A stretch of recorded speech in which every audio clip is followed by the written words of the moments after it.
Hello, everyone, and everyone that's watching.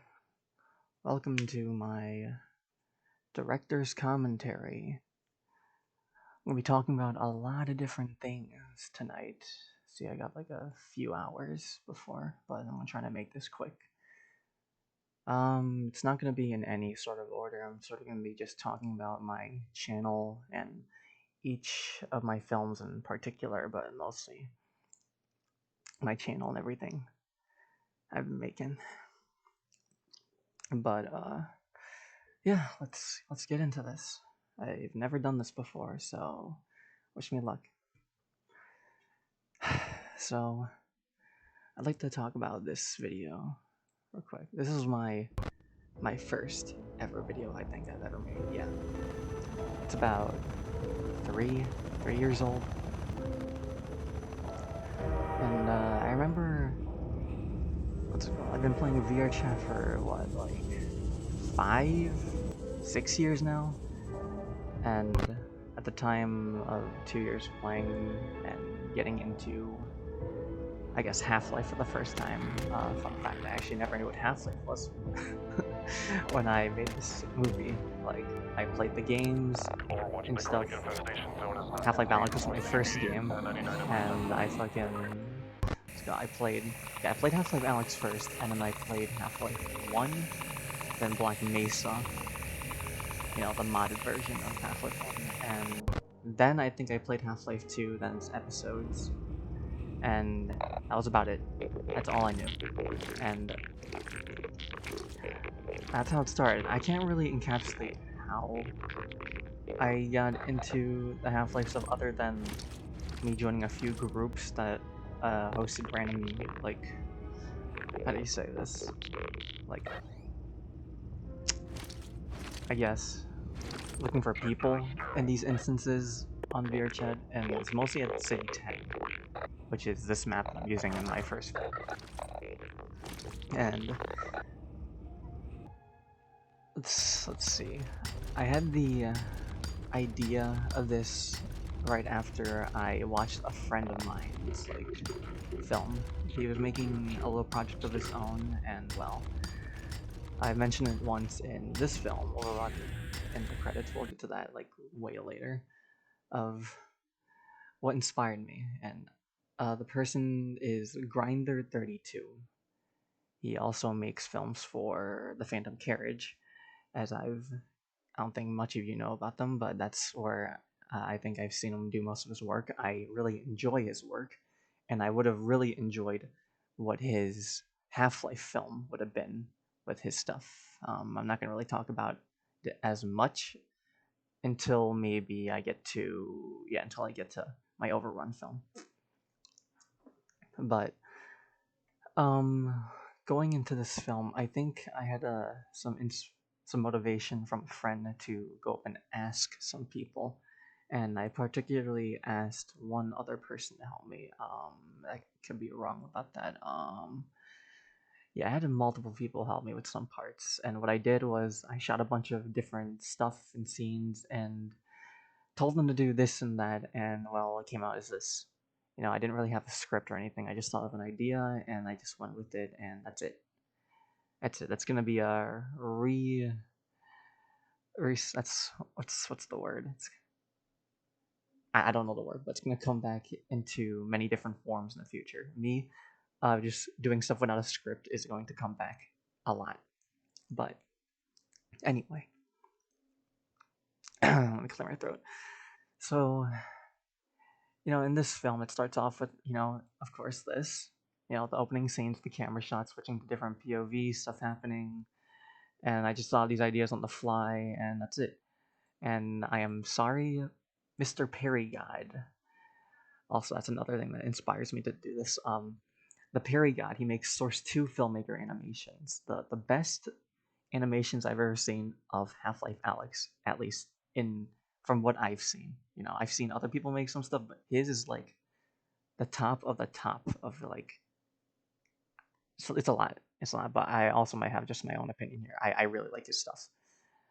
But anyway, I took this shot from his stabilization team animation, just recreated it from like body movement. I had a friend of mine do this, and well, I didn't at the time, since like it's my first film, I didn't really think about any of like the other errors, because well, I'm using the original VRChat audio. That's the first big issue. So every time it cuts to a new shot, it will cut, and you'll hear the ambience like slightly change each time. We'll hear stuff in the background because the map is playing some random sounds in the background, and yeah, it's not the best. But the point is, I took this shot for shot from the animation, and it's not really the best. And you hear the vocoder of the ordinal talking, and you just can't understand them for the most part, unless you understand vocoders. You might be able to understand them, but his arms are clipping into his body, and the lasers on. Another big thing is it doesn't make sense why he's out here, you know, because like it's a city, and this is at least in my opinion at the time, or there's got to be a reason for something to be in a certain area, especially in Half-Life Alyx. In the first elevator scene, when you meet the Combine soldiers for the first time, except for the suppressor, you meet the two grunts, an ordinal, and a charger or wallhammer, and these guys are out here because data is stolen, and instead of Soul Protection attending to the situation, the data was so important they had to send out these guys, which these guys are mostly under control of the Quarantine Zone, or QZ, in Half-Life Alyx. And, it didn't really make sense why he'd be here. Maybe it's about the same thing, but I don't know. I don't know what was going through my head. I just wanted to use this guy in the grunt. And I think I wanted to use him because, well, I really had an obsession with this character, the Combine Charger here.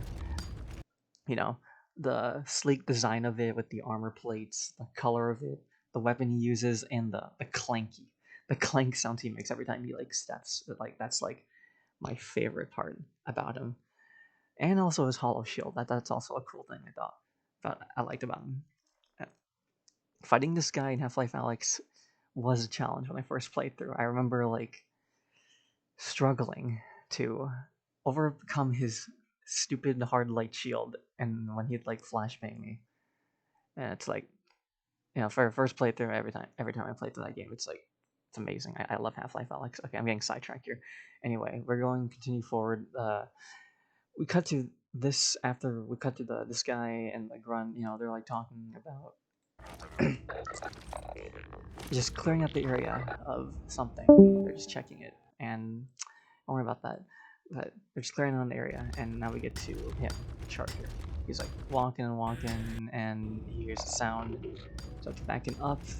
He keeps going to check on it, and I thought of a cool shot here, so I have him stand still right here. And I did something like this, add some Overwatch line in the background, and have him continue forward while saying some stuff about checking it out. Turns the corner, you see something, Phasmophobia jump scare noise, and then yeah, I don't want to talk about this, but that thing, you could. I'm not gonna even repeat what he says, but yeah, that guy appears, and now we cut to this, the back rooms and stuff. He gets off and walks around, and it cuts to black with a coming soon sign. So, what the fuck is this? What the fuck is this? Okay, so going back again, backtracking a bit to my whole rant of my inspirations. Aside from that, I wanted to merge the realistic stuff with period stuff, but I also wanted to put that like whole world building thing with the backrooms, Kane Pixel's backrooms, to be more specific. I really enjoyed the realism of both their things and thought, you know, what if they were both in the same universe? And I thought that'd be a cool idea to explore. And well, that's how it all started. I was like, I'll do that. Just all that stuff. And that's how it kickstarted this. And that's where this film was going to go. Like this series. There's a lot that doesn't like sound right.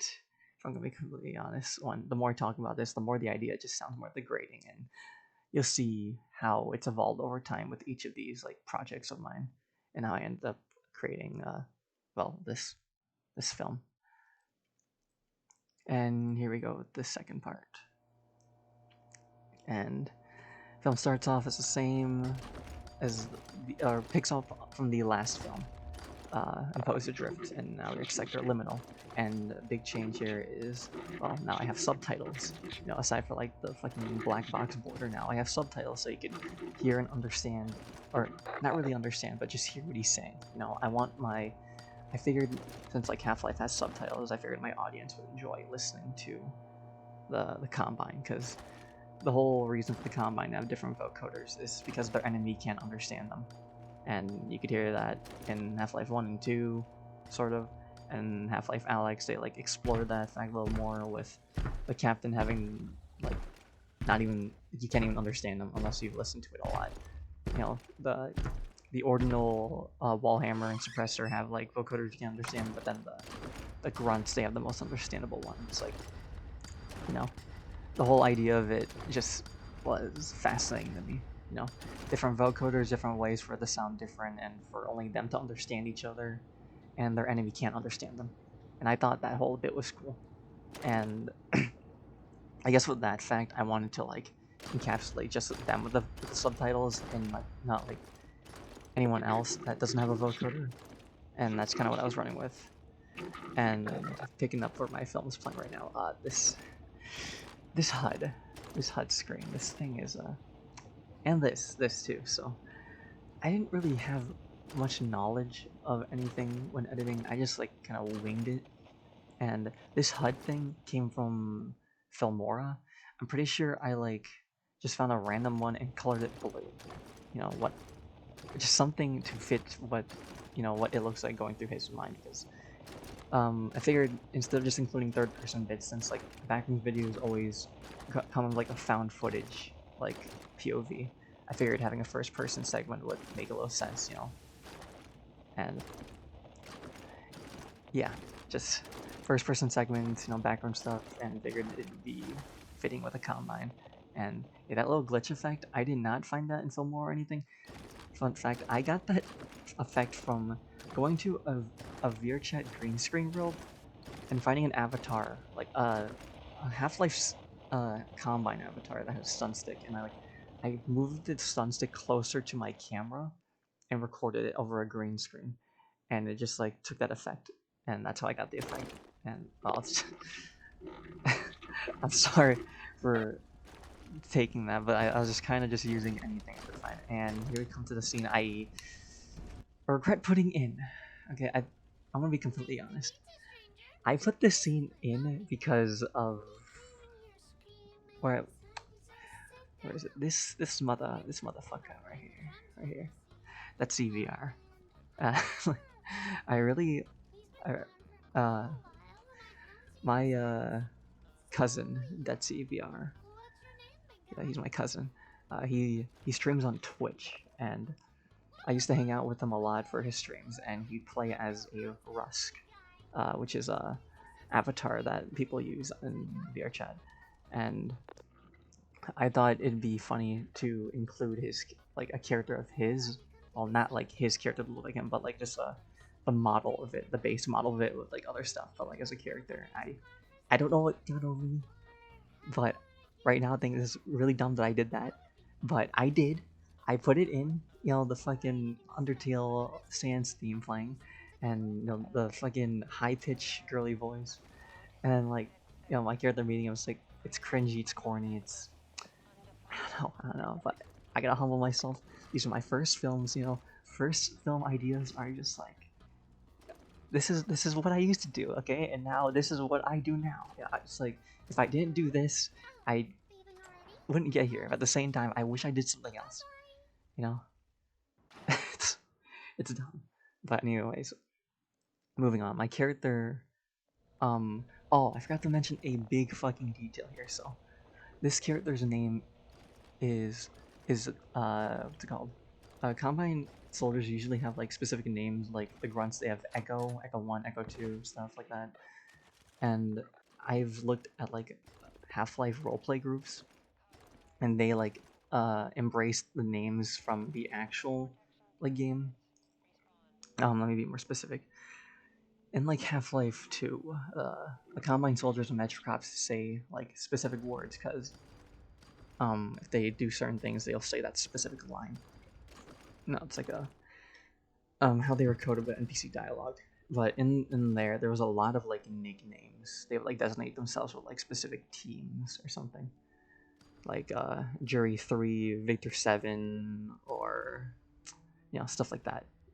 And well, at the time of the server I was attending, or that I was a part of, I came up with the insignia, or like, because I was obsessed with the Wallhammer, again, the name, I shortened it and just came up with Waller. It's just basic ass name like that, but and I came up with the whole name and ended up with Waller 9.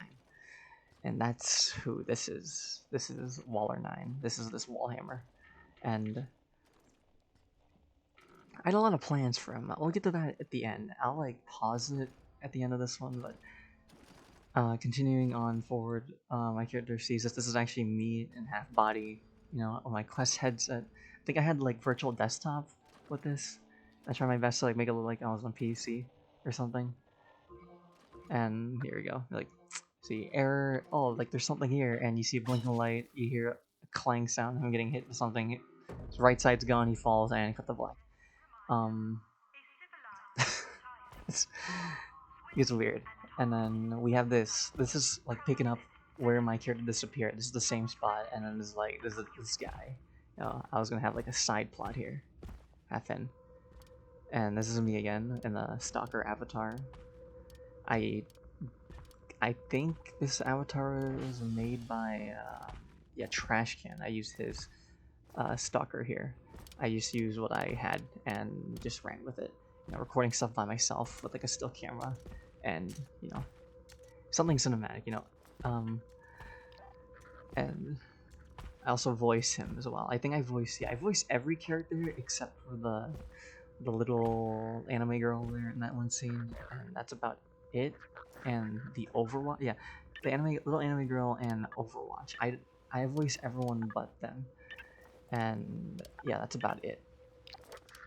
How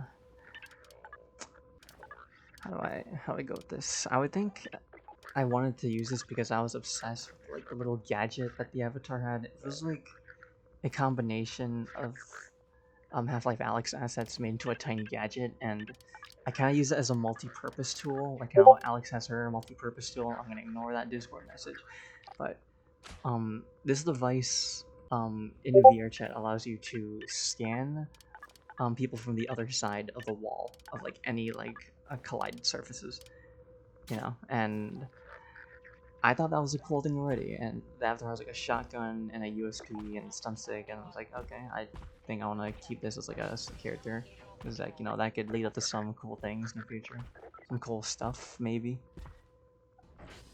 How wrong I was, but I had it as a multi-purpose, as like it gathers data and you can like keep the data and put it in like the other Combine consoles or something to see the data. You can see I'm like butchering a lot of fucking sentences here because like I actually had no idea how the fuck I was writing stuff. I was just writing shit for fun, and here we go with this thing. This fucking guy right here, this fucking guy right here, the Don. This avatar, I'm pretty sure was a joke avatar made by the Universal Union, and like something came over me. It was like, yeah, I want to use that. I want to add this into my film. I'm looking at it right now. It's like, that is the dumbest thing and most ridiculous thing I've ever done. And you see the subtitles here change. You see he's red, and every time he mentions his name, it's like change the color to the character's name. I had like some John Wick vibes, some Call of Duty vibes over here. Like, I had so many ideas going over each other, and I'm yapping a lot right now. And also, these two guys, I was acting these fucking guys in these scenes, and like I had this dialogue, this scene was like butchered. I just like did random fucking movements here of like conversation, and I had like no choreography or anything. I just like recorded it once, did all this like random movements, and I took it. I didn't like redo it or anything, but that's what I did. And then what I did was I just pasted our little dialogue they would say over this. and that's when this all happens. I think I had like somewhat of an idea of like what they'd be saying, but other than that, this is like me winging it. You see, like that. There again. There it is again. This fucking highlighted thing. You 71. You know, because it's mentioning him. Because he's the same color tag. Blah blah blah. I'm fucking. Oh my god, this thing pains me to look at every time. But humble beginnings once again. Someone joined the Discord call. Don't care. Um, I think I don't know what else I had. I think other than that, I wanted like some guy that wasn't a city administrator to be like an antagonist or something. And like I had like a far future idea with this, and I had some stuff going on. Like this character has a deeper thing of why like he did something like compromising stuff to the rebels. You know, that's bad. The common would kill you, but you know he's being kept alive or something. You know, and it's like related to the backrooms thing. He has some relation to the backrooms or acing the company. And then yeah, okay, I hate this. I hate this. I hate this little choreography thing I did here. It is so stupid. And then yeah, these guys were just watching the whole time. Like, oh, if he didn't accept it, he would have died from these two. Be shot, shooting him in the back, and that's it. That's it. Um, God, I hate this. Those are just like I think those are just Half-Life Alyx like transition like screens from when you're at the Combine Fabricator and like getting your upgrade. I think I just put that there for some sort of transition or something. I actually had no idea what it said. I just put it there because like I wanted some transition, and you will notice a lot. It's probably something I forgot to mention. That is really noticeable. The walk with the wall hammer is super inconsistent. That is because I kept butchering how I wanted people to walk, like a wall hammer. And I am basing it off of Parry God's like infestation video and fucking his anti-citizens video. The wall hammer like charges or walks in and all that stuff. And I'm trying to like encapsulate that whole bit with here.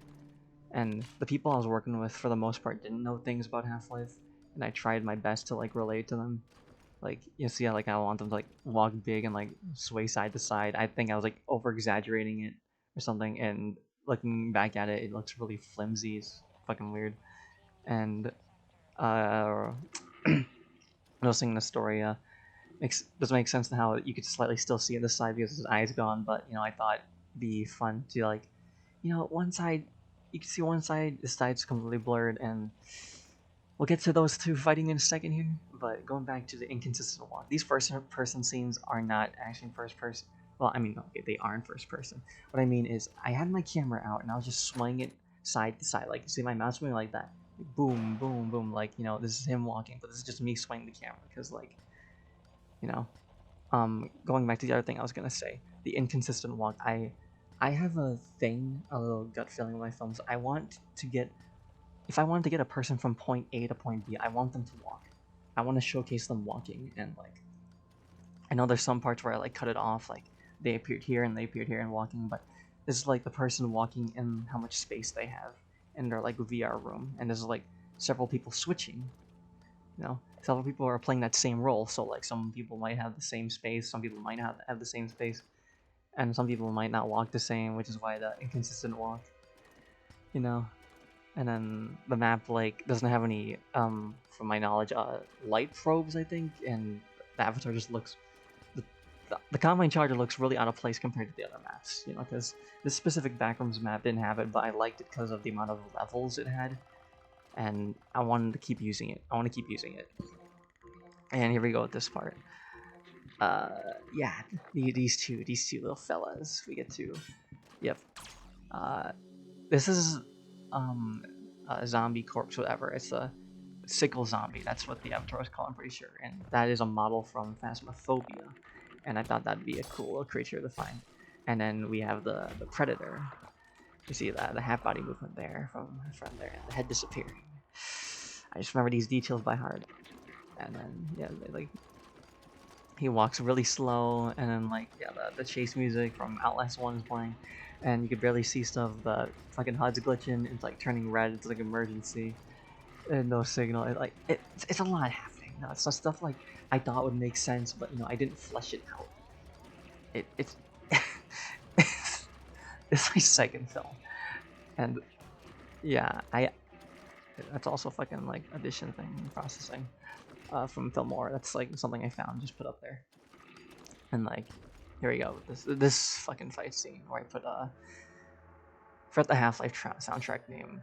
I'm uncultured. Anyway, I wanted to be like, he's tired of running the last few seconds, and he ends up kicking the fucking Sickle Zombie's ass here, like, you know, and you could hear him being angry and stuff. And my dumbass was from some voice in the Wallhammer. I had him say a bunch of really dumb shit, and I'm not a fan of the dialogue here. Okay, the choreography is cool. I think I could have done better in some choreography parts, but like there's some parts where I couldn't get, and I had to like improvise getting it slightly different here, if I remember. Like, I remember like I had to work with my body actors to try to figure out to do a different scene to like get one place to another, without it looking like a little jank. And yeah, these gore sounds, I'm pretty sure they're from, Half-Life Alyx. Um, Another thing, yeah, with my other film, just like this film, I resounded the entire film. Well, kinda. Like, I'm not good at sound design. I wasn't that good at sound design at the time, and I didn't have the file sounds for Half-Life Alyx at the time. And I had asked Grinder to send me his fucking just sounds that sound like this, or like sounds for this character this, and he just sent it right away. And eventually we pulled he stopped doing that and gave me a tutorial on how to like rip sounds from Half-Life Alyx, as well as other source games. And that's kind of how like I built up my how do you say it, my sound library. And as we close to an end with the Predator versus Waller 9 here, this is it's a ridiculous fight. I did an overhead kick and take him to a lock and he shoots him. Some big ass music. Yeah, I'm running out of breath here. Get some fucking water, but while it's playing, I remember taking it. A lot of these shots took some time here because that door actually led to a different part of the map, but I decided to like cut it to this part of the map, and because I enjoyed this part of the map specifically. And then here we go with this part. Um, so the first idea was like in the back rooms. I always wanted people to loot, or like the idea of the main character looting stuff that he finds. He's like, I noticed a lot in these videos they don't like loot anything. They just fucking walk past by it or just observe it and just like monologue over it. It's like this is so weird, and they don't actually know that they're trapped there for eternity or something like that. Just that whole bit. I thought like looting stuff was a cool idea, and after that part, this part with all these dead bodies, I actually went to City 10, a public instance, and asked a bunch of random people if they wanted to be a part of my little fucking little film here. I don't think I got all the names. If I'm being honest, I apologize to those people, and God bless them for fucking helping me with this. And they didn't have full body and stuff. These avatars were made by Tagin, and well, you could see that he, has half body and he's like on the floor, but like Tagin had a bunch of emotes built into like their combine avatars or self protection stuff, just most of their avatars, and they had like death emotes. And I thought like the poses would like help me with like putting bodies everywhere, so I had these people be those set bodies. And like, yeah, we get to that part, and we get to this part, the part where like completely destroys your ears. Like you hear, okay, those said people who are also bodies. I told them to switch to the head crabs. I got like a bunch of Half-Life 2 like head crabs. Because like, okay, at the time these were the best head crabs I could get. Okay, and why I had there be head crabs here, I don't know. I guess like going back to here with like all the dead cops and like the cell worker, um the uniforms here are like really diverse. Like right here you see these are uniforms from City 17, and then here you see like the Half-Life beta, or from you knowledgeable motherfuckers, City 10 cops. And I think I was like going with the idea of when the backrooms happen, stuff get like in one of Kane Pixel's videos was like a missing persons case and like it spiked up. I guess like I was going with like if it was activated, there would be like a missing persons case again, but like with a combine around to be like rebels, citizens, and also combine units and soldiers from different cities and stuff. And that was like the whole idea. I thought that'd be cool. which is why like you see like them here at the same exact time. It's like it wouldn't make sense, but it also makes sense, kind of just like it's just an idea. But going back to like this part, these head crabs, um, I got a little lazy here and didn't want to film them shooting at a bunch of different head crabs and dying because I thought like well other than like time and management, I wanted to get this thing out sooner, get into the editing phase. I think I just couldn't find a way to like make it work because these avatars are like I couldn't find a way. I just didn't think of a way. And then after all, like the head crabs are dead, it's like oh someone disappeared, his gun jams, and then the poison zombie here gets shredded by all that stuff. And I feel like that's the most amount of gore sounds I put in these early films, and that's the CS:GO sounds, the CS:GO gore sounds.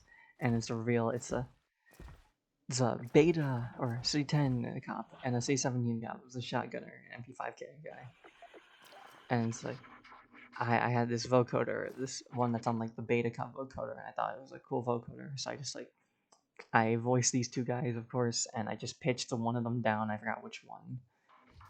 I think it was this guy. Yeah, this guy, and he gets stabbed, and then he also gets stabbed, and we need this creature, this beautiful creature, the rake. Right, he gets stabbed, all the blood effects, and he screams. Round of applause for Mal there on his half body movement.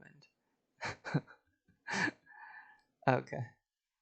And this came out, yeah, 2022, and I'm pretty sure that was in September, July. Wait, so like a month. I guess I spent a month on this other fucking thing. I guess maybe. I don't know. I don't know. But with this one, I had a little bit more people to help me, like half body actors and full body actors. I was able to like express more scenes, especially with those fight scenes. With yeah, my character against like the uh what's it called? Yeah, my character against the Predator. I'm sorry for butchering names here. I'm just like going over my head. Um, and that's where this was gonna end. And this little bit at the end here was supposed to be like the visions of a manhack, and like saying like the manhack found them, and it's supposed to like entice like the idea of like oh they're sending a squad to go rescue him or something. And I'm gonna pause right there for a bit, and just to say, after that, I think I wanted to do a third sequel. Like, looks like I couldn't count to three. I pulled a valve here. I could not count to three. I did this one, and third one. Nope, no third one, no third one. I actually had a dozen different like ways to like from the top of my head because I'm not gonna go like looking for those scripts again. But from what I remember, I had several different like scripts written, like mostly dialogue, not like body stuff, like dialogue and what's gonna happen in set scenes, but like it's not really fleshed out. Um, like at the end of that part, my character was supposed to hide behind the corner when the rake sees, and the rake is supposed to get like shot from behind, like from up the stairs, and be like there's still like more guys there. And like runs back, and this gives my character Waller9 a chance to like run away, and he'd like go around this corner where the poison zombie went. And I think I had the idea of him just like roaming around and eventually finding a creature that like just follows him, I guess, but it's like a visual thing.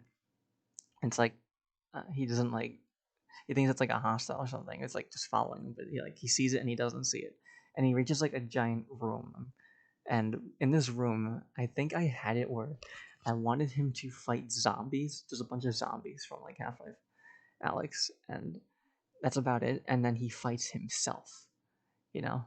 So I don't know why I, I wanted that to happen, but I just remember I wanted that. I wanted something like that of like him fighting himself. And then after the fight, he like beats himself and he ends up finding a combine suppressor, and that's how it ends. And going back with the little ending here, with the manhack bit here, um, I had a whole idea of like sending a full squad after him, and it was gonna be like um, the same stabilization squad of an ordinal suppressor and two grunts, and maybe a wallhammer, another one, and they're gonna go inside and rescue him. And this is like, the Combine sending him through the entrance of like the async thing of how they got in the back rooms, and then attempting to locate him and get him out.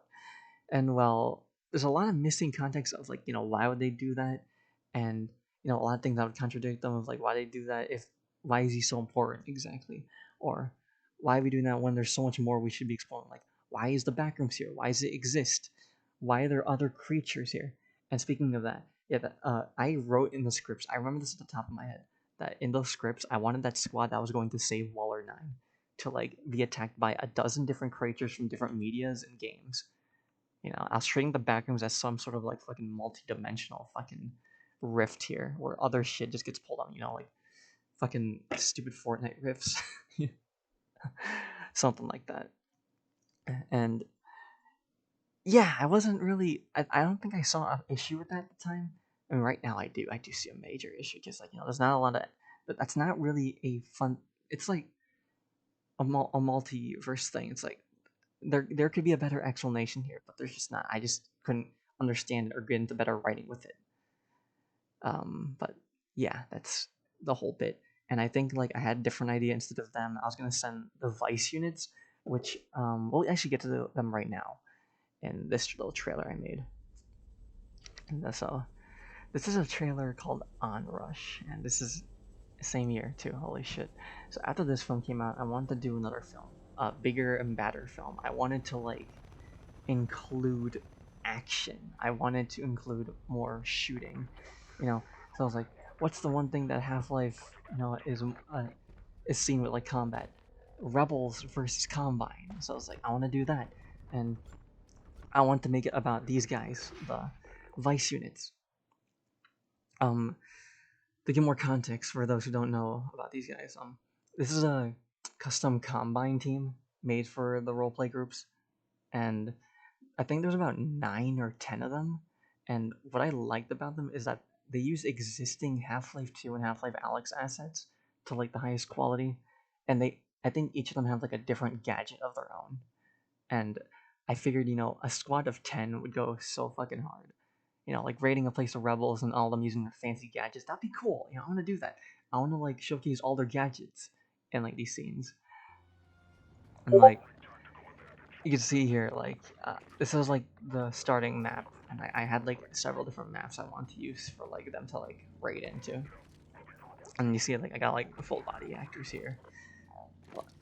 A lot of people I like knew at the time, and I still know a little bit of them today, but for the most part, just the people I knew. And I was like, I had a big fucking film here idea, like, yeah, this dialogue, questing 1020, code 10 2000, like, there's a major rebel presence down here, and he's marking the grid coordinates, and like, you have this here, or they're on both sides and stuff. And then this is what's the Kickstarter where, like, you throw the grenade in, and let's hold on, I gotta hear this. Oh my god. Hostile down. Target sterilized. Okay, so I think it's safe to say that that part right there with the fucking gunshots, I think I just took that off of a YouTube video with like the Call of Duty Black Ops gunshots, and like all the audio, like some of the stuff, especially the weapons from the guns. I think I took the audio, I recorded an audio of like the gun firing in VR chat, and I used that as a loop. And well, I didn't have like a tail. Actually, no, I did have a tail since I didn't want to cut off. I don't remember fully. Okay, but this idea was a big one. Okay, this idea.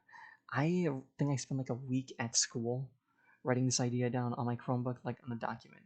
Like when I had like pastime, I like wrote down the script. I had like nicknames for each of the classes, you know, and yeah, they were gonna start off in this map right here, and there was gonna be there's another door in that room. Like when they open that door, there's like another door that leads somewhere, and it was gonna lead to a Half-Life deathmatch map. Um, I forgot the name of it, but I think it's Zeta Outpost, something like that. I don't fully remember it, but I'm mostly referring to the name of the map from VR Chat, or is that if that's the same like name used from the Gmod map they used, but I don't remember.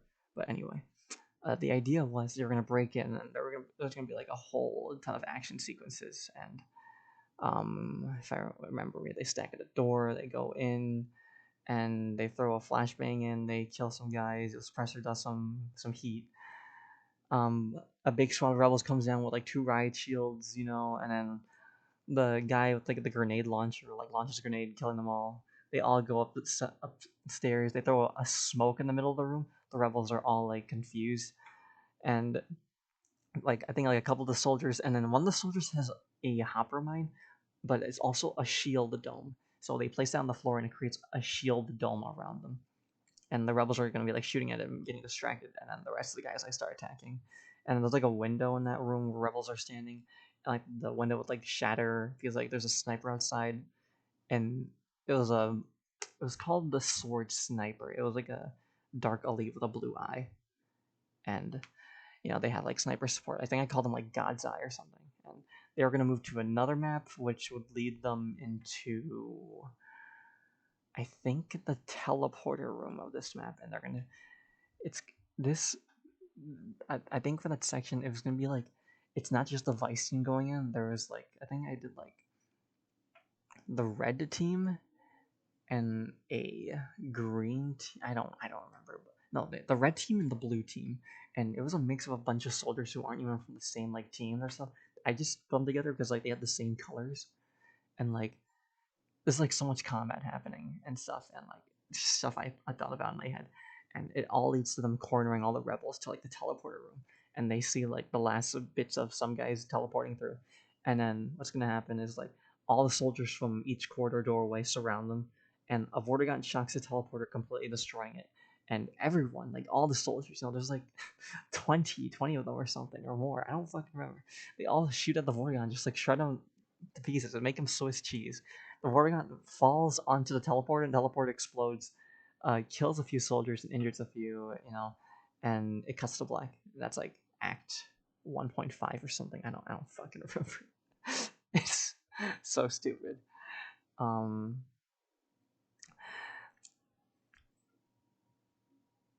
Hold on, I could actually show from my server. I want to blur this part of the video. Okay, here we go. Here we go. So yeah, here is the whole bits of like I went out of my way to like go through each map and like pan out the ideas with like dialogue and stuff. Like this is from like my Google document, you know. And these are all the ideas. Like, see, there's the window that the rebels would be like standing here, and they get like sniped, And then this bit right here, the shield. Like after they put the dome shield down, they have this thing. I don't know what was going through my head, and they get through here. I guess some. Oh my god, yeah. This is gonna be the side plot of my film. This character right here, and he's being accompanied by this character. It was like his second pair of eyes, that only he could see. I think going forward, there's gonna be this like these cameras in the world work, and like you could actually see like inside the map. I think I was gonna have some combat sections there. We see the combat happening through the camera lens, and then we pan out, seeing the camera lens being viewed by a rebel, and the rebel gets attacked from behind from this guy or something. And then we'll skip over some of these and just get to the part where we were with the teleporter. Yeah, see all the soldiers going in wrecking ham shit. And we get to right about here. Here we go. Yeah, here. So like yeah. So the team's going down here, and this is Vice team showing up here. This is the other team showing up right here, and then this team shows up right here from this doorway. And there's a teleporter. The Vortigaunt's like up there, and then like he shocks the fucking teleporter, just boom, boom, explodes, and then they all fucking destroy him, and he falls into the fucking teleporter, and boom, the teleporter blows up, and yeah, that's it. that's Act 1. Act 1. This is, oh my god, and we get to this section, we see like the guys who teleported. We see here, and then we see that one guy with his friend. The what do I even call him? I don't. Let me quickly go back real quick and see his name. I I don't think it's a good name at all, but I know it was it was something. Apex Hunter, new character. Um, yeah, just Apex Hunter, I guess. That's it. That's the name of the avatar, and that's the name of that. So he goes here and kills that guy who just teleported in here, and he makes his way down the elevator. Some sequences I did, like, yeah, see it, like, the scenes here, like, level 1 and 2, have to be like, he puts his shotgun up, makes him shoot the ceiling, and dodges this guy's bullet, and goes behind him, and uses him as a shield. Yeah, 3 rebels here, and he, like, burst out the door, killing them with a knife, and these guys, the gunslingers, yeah, I was like, oh, gunslinger rebels, it's like the Wild West, and like they all surround him, and he's like hiding behind the barrel, and they're all shooting it, and he gets up and quick draws all 4 of them, and like he moves forward, and rebels coming from this side, all the tunnel fights. He recognizes from Half-Life 2 Episode 2 with like the defending Alex from the Antlines, and they're all gonna be attacking our character who like hides right here, like behind this crate right here. He's being fired upon, and bombs start dropping from a hunter chopper right here at this opening crater right here as support, and that's the support he needed. And then I guess I added tactical rebels. I think I just added. I don't know why I added this. Like some specialized reason why they're all down here. They have all these fucking rebels from whatever the fuck. And then we cut back to like the damage assessment, from all the fucking teams who got injured, and the rest of the teams got to stay back, and they're gonna send like the vice team to continue forward. And now we're at 2.5. 2.5. I don't even remember this part. I'm gonna be honest. I think this is like the entire side plot for my character, the Apex Hunter, and like it's just them walking through here, monologuing and stuff, and they're walking through empty antlion caves because like all the antlions are gone. But why? I think I was trying to hint to like, I guess the back rooms taken in the antlions. I don't even know, bro. I don't even know. What else? I guess that's it, and I guess the Apex Hunter ends up in this part right here, and we get to Act 3, the final act, and the weirdest part of my film. This is like the weirdest of the fucking weird here. I'm not even joking. So we get back to these guys. These are the 4 special, like, no, the 3 specialists. This guy, and this guy. I had plans for these guys at one point. They're HVTs, high value targets, and like these tactical rebels right here. See, these are the guys defending. That they went with them. These were the avatars I had at the time, like stuff I found and want to use. And like I think they're like all panicking because like all the rebel forces are going down. Like they're like, we gotta get out of here. They're like stuck in this like big area, like right here. And what happens? The team comes. They throw a fucking grenade or smoke grenade, flash grenade. I don't remember. And they get ambushed. And they start a fucking gunfight with these guys. And something right here. And this guy has a fight with this fucking thing. I guess potential commander. Grinding hammer. Look at these fucking these avatars I wanted to use, these models. And I don't remember what's happening here. Okay. Yeah, this is where the weird thing comes in, because like the combine team that came in here is like the white team, like the team of like, yeah, white characters, because like they all had the color white. And then here's this guy, I think he was leading them. Don't worry about that. Fuck it. Ping. And this is this part right here, 1 and 2. Rebels, like, I guess like in my head, it's like, imagine a rebel reloading here. He turns to the side and sees zombie, a skeletal zombie, and it just like tackles him down. And then the rebels are confused, and we see a bunch of Nazi zombies start running from like Call of Duty, and and then more monsters from I don't you remember where these are from, but like I remember like I finding a bunch of monster avatars, like they're attacking the combine soldiers from behind too, and like, yeah, I'm throwing in a bunch of weird stuff here. Dead by Daylight, Dead by Daylight's here. All the blighted fucking killers. You know, the Trapper's here too. What else? So Ghostface, he's here. This is the version of Ghostface. These versions, the pig, the huntress, another predator. I think I was having it where like yeah, like this is the best example of this. So, all the creatures are like right here. The rebels are standing right here, defending off all of these like creatures and monsters.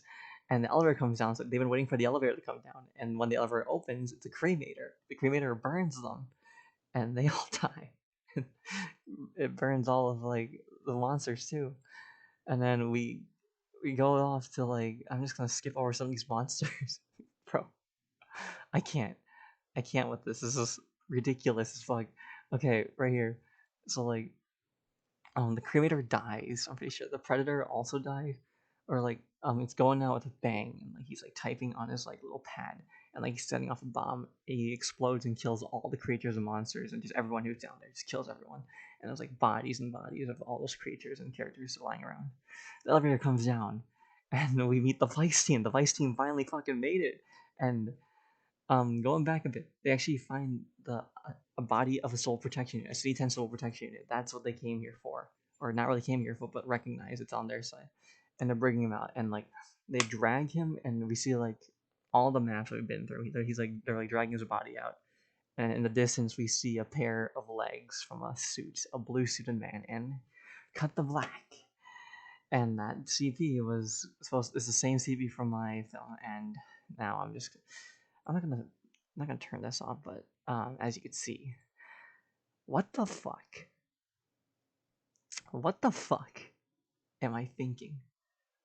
What is wrong with me? That script was balls off the walls. That shit was like I knew it was adding stuff in, but I feel like this that that right there itself made me realize I am going too far. Like this makes no sense at all. Taking a water drink.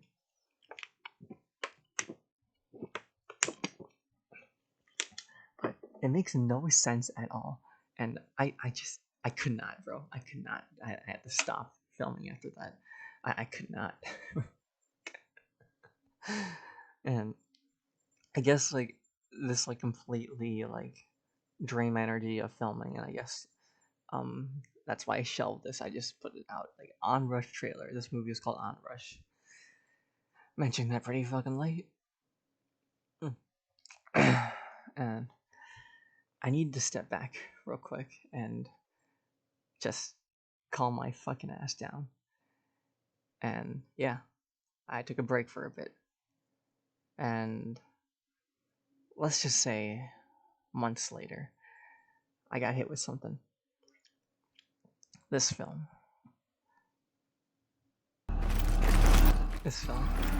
Overrun. See, this came out 2023. That's crazy. In May. Right, I remember I released the trailer on the same day. Like that was a mistake on me actually, because like there was no hype, there was no reason. I could have made a trailer like months beforehand or something, but no, I just put it out there, and I was like, "Yup, this is it. This is gonna be this is gonna be the trailer." Like take a few hours or day after I release it, but going back to my idea. So I got hit with the idea of a zombie film because of, well, again, watching my friend Grinder 32's films and also watching Perry Guides on SFM. It was his video called Infestation that, like, something about it. Just like I just knew I just want to do a zombie film. It's like that is it. That is what I want to do. And so the zombie film production began. And well, here's a trailer of stuff. I'm just gonna run through this, and you know, the trailer can't. This trailer is just showing just random parts, and then we get to like, you know, the ending where we see like a pair of legs here, and yeah, coming soon, which was like stupid what YouTube. May 21st, 20. Wait a second. When did this one come out? A day. It came out a day later. Bro, I am so ass at releasing trailers all the time. But um, let's talk about this film. Let's talk about this film. I'm not gonna watch the whole thing. I'm just gonna like skim through it. Um, let me go to the beginning. Yeah, this thing right here. So, um, in the making of this film, which I'm pretty sure over the winter break, yeah, winter break, I spent winter break filming this. Like every day, I would get on and have like some dedicated full body members help me like film a bunch of scenes, and that's how it started basically. And I used my winter break just for that. Spent like I think every day of it. I don't think every day of the winter break, but like most of the days, up at night on VRChat, directing this stuff to happen. And yeah, people did very uncomfortable positions just for it to make the film stuff, or just for me to cut it. I am sorry for that, by the way. I'm sorry. There's some parts that still aren't seen yet that are cut, and yeah, that's why I put multiple testicles for making the short. Because like, yeah, yeah, a lot of people like hurt them, not like bad, but like they were in uncomfortable positions where it just like, it feels painful. Yeah, but no one was. I don't think was truly hurt. If at least from my top of my head, I remember. But anyway, continuing on with this film. This part is supposed to mirror Perry God's video. It's like what's it called? Um, it's called Patient Zero, and it included a soldier variant and an opening with this an open shot of like two guys on the bridge, and then you hear like a transmission thing, and that's where I got this from. And I wanted to do it, and I had all my like fucking body members here, just like go into random places here that you could see them and just do something. And either person here, worker here, worker here. No, that's not a worker. That's civil protection. That's a worker right here, worker here, cremator. And like they're talking about like dialogue's talking here about like the grid's gonna get cut off and we need someone to check on it. You know, and like they haven't been receiving any radio communication. We still haven't gotten that fixed and stuff. And we cut to a bunch of like camera shots more, you know, dating back to my like first film. You know, when I did camera shots and look, it looks a little better. You know, it's picking up a bit. It looks a little better. And then like we see all this stuff, and yeah, we go through various scenes, and like yeah, this scene in particular, I wish this was better. I'm being completely honest, but I had to export it because like I couldn't open the project. I remember the project lagging like so much. It was so hard to even see this, and like I couldn't fix it. And I think what happened, yeah, it just looks like this. You just can't see shit here. And then we cut to these guys, you know. Let me talk about these guys real quick. So, these guys are Metro cops in yellow suits, and these are called hazardous Metro cops or hazmat cops. And I wanted to include them because since I'm doing my own thing here with my own little universe, and I wanted to like, I thought it was a cool idea to implement like hazmat cops, you know, like another branch that helps out the quarantine zone guys, you know, but it's like under control of the worker as well. The you know the quarantine zone cops are like sorry the quarantine zone soldiers and stuff. You know their squads deal with like the Zen infestations and all that stuff. While they let these guys handle like the workers, you know, humans handling humans, you know, augmented humans handling the dirty work, you know, and that's how that whole big came into place. I thought it'd be cool, so I looked and found because I also found like a lot of different hazmat like metro cops, and I thought it'd be cool to like add them all. And I thought it was a cool idea at the time. Looking back at it right now, it's not really the best idea. I'm being completely honest.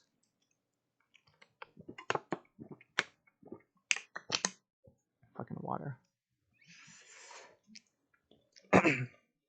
Continuing though, the storyline just goes like these guys chose to sign up for hazmat work rather than dealing with citizens and stuff, and they kind of sick and tired of the workers, but you know, then do our job anyway, just checking to make sure. Just I skipped over a big part here.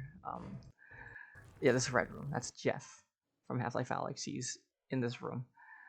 I forgot who it was, but they play spaced in here, and they just start banging on the wall. And oh, and keep in mind, this is like at the time, I thought this was like the best audio work I've ever done.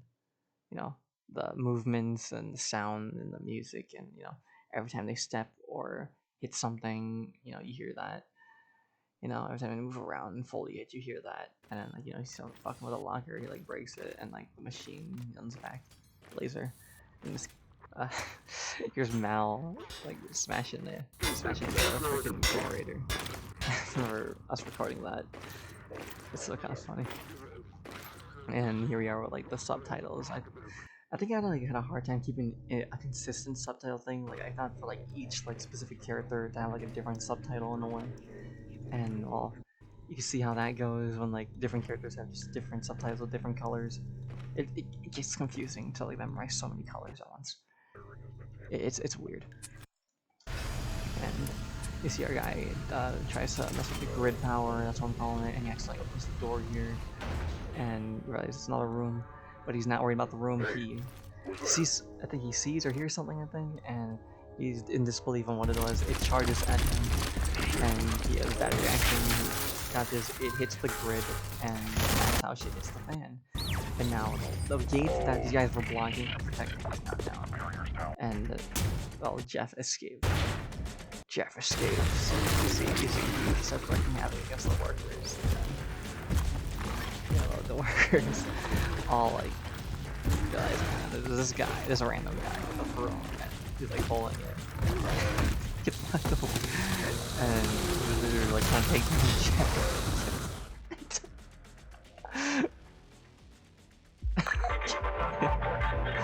Okay, these scenes, I remember these scenes. I think this is like my first version of using my first time ever putting audio over stuff that doesn't exist. What I mean by that is, you see how the fucking camera has audio air, and because like you can't hear it. It feels like I didn't want to use this. And, I wanted to like pan over a bunch of different like shots while it was like slowing down. It's like a bunch of transmission. So you hear like a bunch of like voices from this protection, and it's like talking about the zombies breaking in, because that's what the grid was. The grid was protecting the zombies from this. That's why this so hard happened.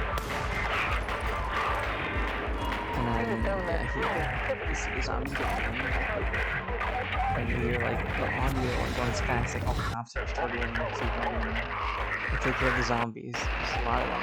A lot of them are like dying out there. And we have everyone fleeing. We get back to these two guys. It's like, what the hell happened? We gotta fucking send a distress signal. And we got to hear this guy from the trailer. And then, let's see. It's fun. Yeah, Overwatch is, are you ready to die? I was like, Overwatch glitched. Because like something's happening here that's a little deeper than that power grid. And this guy is confused, and then Jeff charges on, and he falls to the ground. He meets his demise by aiming his gun's jammed, and he's dead. And then back to this spot. So where are these guys? The Zombine comes in, fucks over these two, and then kills the other guy, and this guy gets charged up and gets pummeled against the console here. And it's real with that. It's him! It's this fucking thing. Recreation avatar from one of the concept Half-Life Alyx like images. This is what Jeff was supposed to be. And we hear a bunch of slapping here, and we hear a flatline, and we see he's looking at something. He's looking at something here. He comes a little closer to the barrier. He sees an arm. And he just the voice of a wall hammer, and walks away. And he's there. And then 12 hours pass by, and that's when these guys come in. So, about these three. This is the wall hammer. This is the grunt. This is the flamer. These two I chose to be in the squad because of infestation zone. A wall hammer and a grunt going to a location just sounded cool to me, but I wanted to do more than that and be like, okay, what if I added a third guy, a part of the squad? Not like an ordinal suppressor, like a custom unit that's made by the VRChat Half-Life community. So I scrambled around and looked around for an avatar outfit, and I found this guy, and that's it. That's it. And that's how the idea came to light. And fun fact, when filming this is actually these scenes right here were actually the first scenes I've ever recorded for this film. And like, you can see how that went. And I had a friend of mine do a cool thing where they went upside down by a barnacle, because I remember like in Half-Life Alyx, there's grunts hanging upside down, so like let's put a live zombie there too. And he gets alerted, and all these zombies get alerted. They do all sorts of things, and he really had to kill them all. The Wallhammer fucking, yeah, fuck it. He kicks the zombies down, and he falls into the pile of zombies. The flame comes in and starts burning them. Like I really did, like I really want to like play around with a bunch of creative like zombie kills here. Yeah. Like for this example, like the gunshot was so hard, it fell that grab falls and lands on the floor. And a zombine here, grunt zombine. Zombine, guys. I think I'm losing it. But anyway, the grunt moves down and like tries to go back with them, and this guy falls off the stairs and being shot. A bunch of these zombies come through. This guy has yellow armor, not the red armor. See, this is a funny guy. This is a funny guy right here. Yeah. And okay, big thing right now. This guy is actually bigger than any of the other zombies here. And this is before VRChat implemented the resize system where you could resize yourself to like look bigger or smaller than your avatar.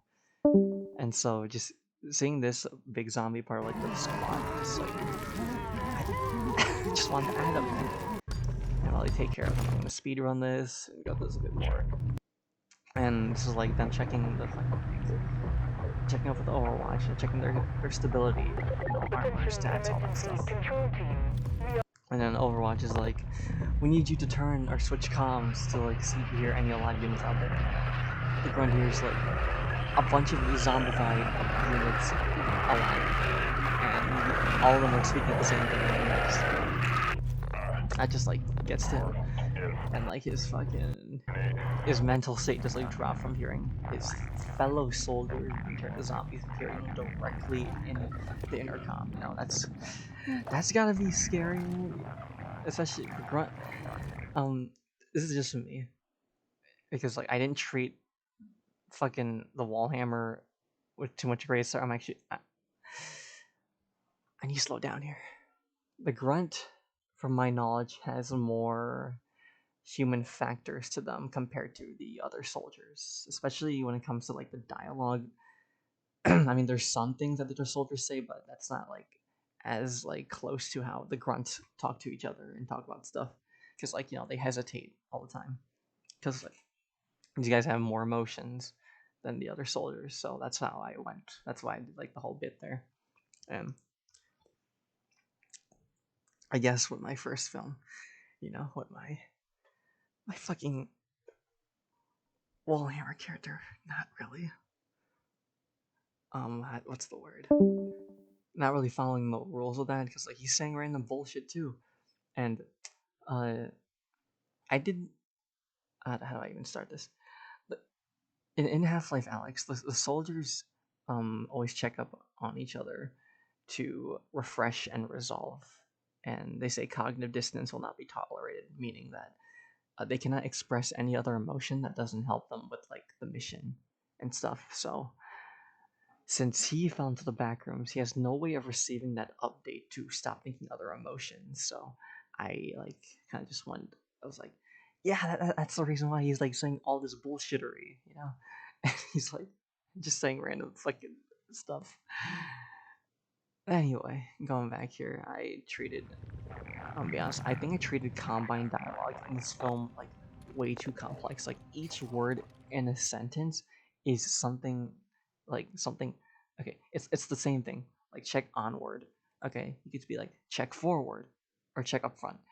Something simple, but in my knowledge, I was like, Combinify is like making sure that everything they say is complex and just it, it's like it's a lot.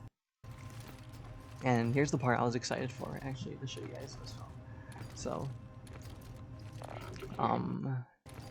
right here, this first person feed. I remember making this. This is a feed inspired by Grinder32's film. He has a similar like design, and I kind of like inspired it out of that. You know, that type of team, the class, location, body pack, vitals, cognition, it's all here in an active feed. And then this is supposed to be like, you know, the units designated, you know, 1, 2, and 3. And I figured like, you know, it'd be empty if, you know, there wasn't a slot. So it was like 1 and then 2, 3, you know, something like that. And I played around with that first person stuff a lot. This is like, that's like a little part I added with this film. And they separated from the Wallhammer for the Wallhammer to like check in by themselves because like, you know, they handle themselves. This is where he meets the zombies, all the zombies right here. And like, look at this. Yeah, Metrikov is zombie. I think like it's like 2 grunts. That one's doused in fucking ketchup right there. 2 ordinal zombies. And the zombies kind of just kill off themselves with a grenade. A grenade charges in with a grenade and like destroys them all. And that's where we get to this. The Wallhammer was shielded because of the shield. You started the blast. And then I was like, I wanted this to include every single zombie variant in this film, so obviously, you know, we include the fast zombie, the Half-Life Alex recreated fast zombie. With my knowledge, I think this one was created by Cleaner. I think that was his name. Cleaner created the fast zombie with that like HD model compared to the Half-Life 2 one. And here we go, this part where we meet the electric zombie, the reviver, Half-Life Alex. And so he pushes him against the wall, pushes him back, and you really can't handle it because the electricity is like getting him. So he puts down the shield and goes down the stairs. And he meets up with the poison Half-Life Alex poison zombie. That's not a thing. That was customly made in VRChat, you know, using HD models. Yeah, I'm pretty sure that's the Half-Life Alex like dead body corpse model, and those are Half-Life Alex. Yeah, you get it. They put the shit together. And then yeah, the poison electrifies him. The poison zombie stabs him in the stomach. This poison zombie jumps, and then the Wallhammer screams. He's been taken over. And then here we go. See, now we're paying off. Now we're really paying off. But like, you know, these are, oh my god, it's the guys from earlier in the film. We find their actual bodies, and we get to this part. I remember this part. I actually had zero plan for other than like, I wanted something to be in here, something out of place, and I was like, you know what, Bonework stuff. You know, feels like, you know, I'm still doing the fucking weird shit, but like, bone that. Let's just throw the Bonework stuff. See, nobody. Nobody from Bone Lab, to be more specific. And he's dead. He's dead, and then like, you know, you see like the corrupted nobody at the crablet, the 4 early exit, and like I just had them like start shooting them. And you don't see them. I just put sounds over to make it seem like there's more of them, and they flee back. And then they run into this guy. I forgot to mention, that thing appears, in this sequence right here, right here. It's like a little foreshadow before we actually see him. It's like, oh, he came back alive or something, and now he's here and he dies. And we meet, the reveal, the zombie, the Wallhammer zombie. And I'm gonna just let you guys know. The Wallhammer that was with these guys, that is not him. This is a completely different Wallhammer. Like the part from the beginning with like when our boy was like staring at the gate here. See right here? He's actually staring at a Wallhammer zombie, and that's before that squad came in. So that means that there are 2 Wallhammer zombies now in this place. Let's see, they kill off these guys. Yeah, like they're dead. And yeah, he gets hit by the zombie and he's like, I can't save you now, I gotta cut loose. And he shoots his tank and basically kills him. But also like knocks back the zombie wallhammer, giving him time to escape. So he's like the last one, and he fights off all the nobodies, you know. And it turns out the zombie wallhammer's still alive, and it's the bone lab enemies, or bone lab nobodies to be specific. And yeah, look, he's on desktop, and like, you know, these are full body. And the idea I had was like, you know, they're nobodies. They don't follow a specific walking thing. You know, they're not, and that's why they can walk so fucking weirdly. I hate it. I'm losing. I'm the green one. Okay, the green nobody, from my knowledge, is like invincible. It takes a lot of damage. I had that scene with someone more. Now, Mr. Mad, I remember he wanted me to just add that in there. Walking. It's a rat getting stepped on. And then he walks up the stairs, and then the green nobody gets back up because he's not dead. He's like, hey, yeah. And then we finally cut back to him. This fucking guy. Because I realized, like, oh shit, I didn't include him in the film enough, you know? And like, now we finally see him, recognize the zombie. We cut back to our common player with the awesome guitar playing in the background. Thanks to Guitar Blues. I remember quick little stories here. So, Guitar Blues, my friend, when he joined me randomly, or no, he joined off of a friend of mine randomly, and he played guitar, and he was playing guitar over some of the scenes that I was filming. And like, cause like this was like not the last scene, that's still some other stuff I was doing. So like I was thinking, like, what if he played guitar over a specific scene? And that's what you hear over some scenes, you know, just guitar parts from him. And well, now we're at this part where all the zombies are here, all the heads are up. And like his flamethrower is finally in use, and he's actually burns all the zombies.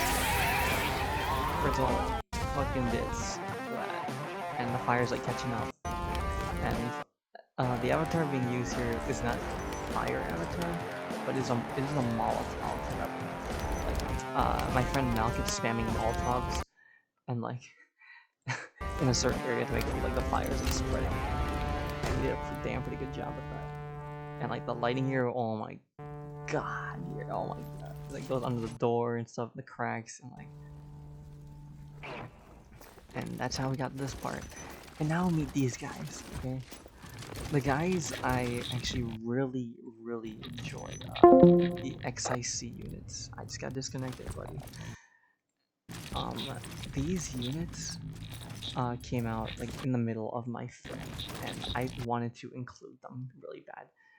And okay, it's like XIC standard. We have the XIC Flamer, XIC heavy, and then these are just workers, but I wanted to include them since, like, you know, they look different than the normal workers, you know, so like they're designated to these guys. And we see them opening the door of fire, and you know, they're fireproof. And they're walking inside, and here we see the cremator is now sent in to clean up some clothes. And there is the blue sniper. There he is, guy. Remember from me mentioning him in the Onrush film? There he is. There's the fucking sniper. And we get to this like the monster fight. Oh my god, sound designing this was a pain. I used to be a lot of like mix of Half-Life sound, like sound, Ultimate sound. It's just kind of fun. And the reason I think these two fight is,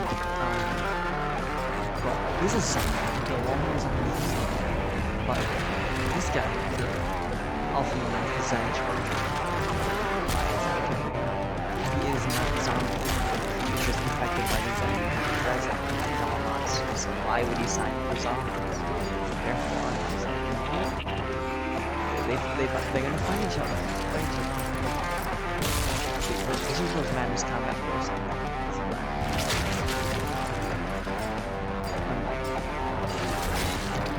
I spent a lot of time. The reason I say I spent a lot of time on this music was never supposed to go over it. I was just gonna post the default scene out music. It sounds like using the voice change for voice or defense.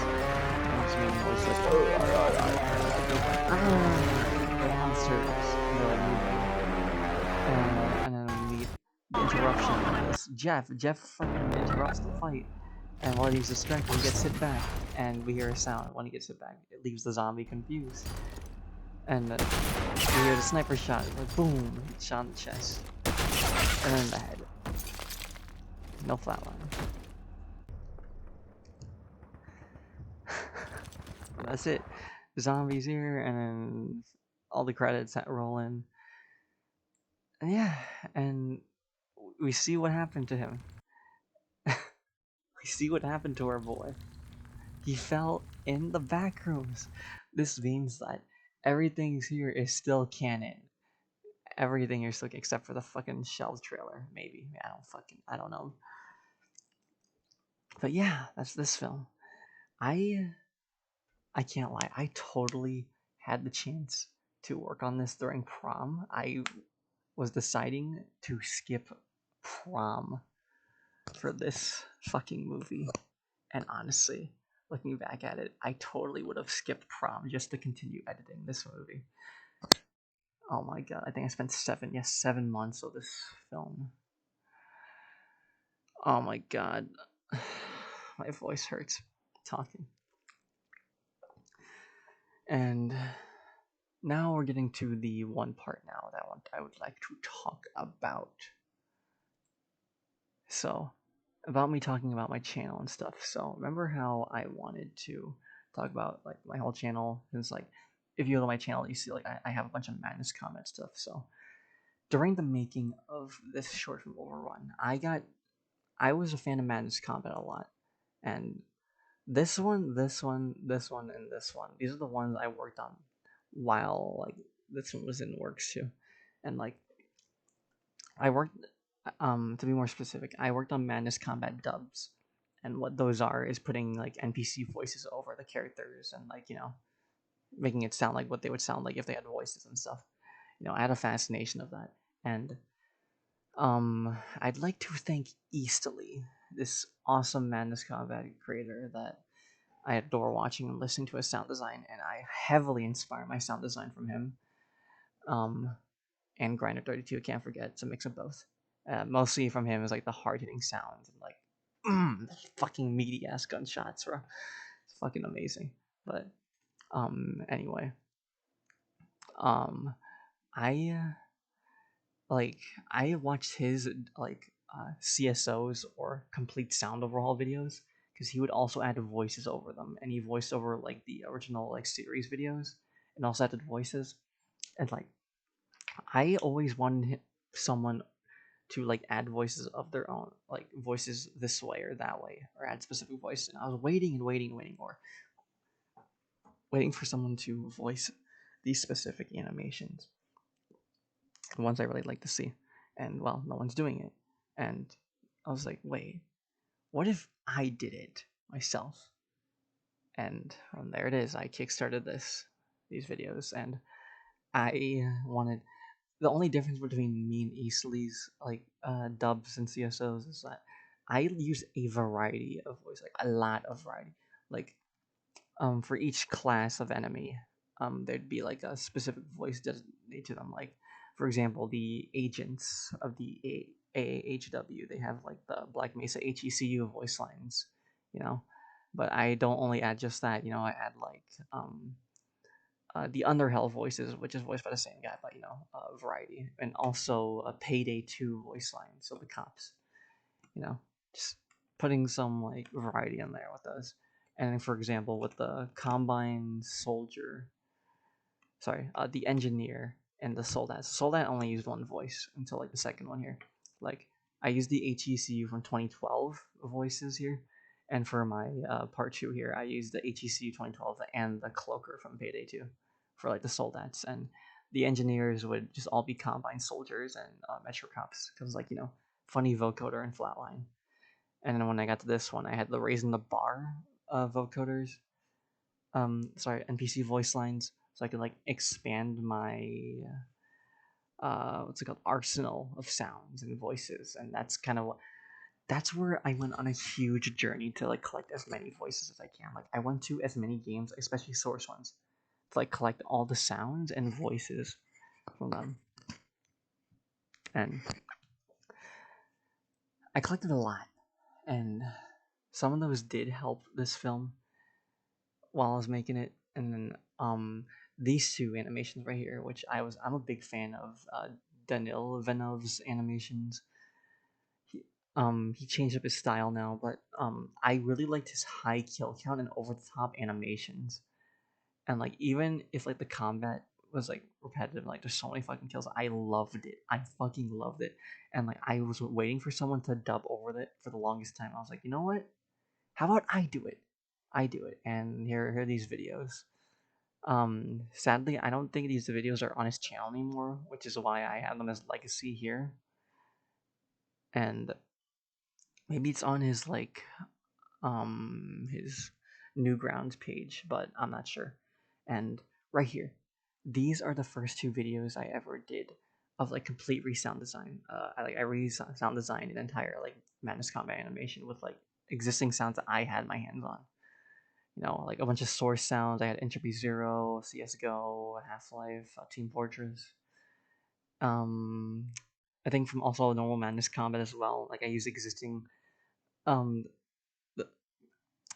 I found out that Madness Combat has like their own like little page you could download their gun sounds from, or like all the sounds they use from like the episodes of like the original series. So I used that. It's like using more modernish sounds for like the old sounding videos. But I also want to use like stuff from like source mods and stuff because those guns sound cool.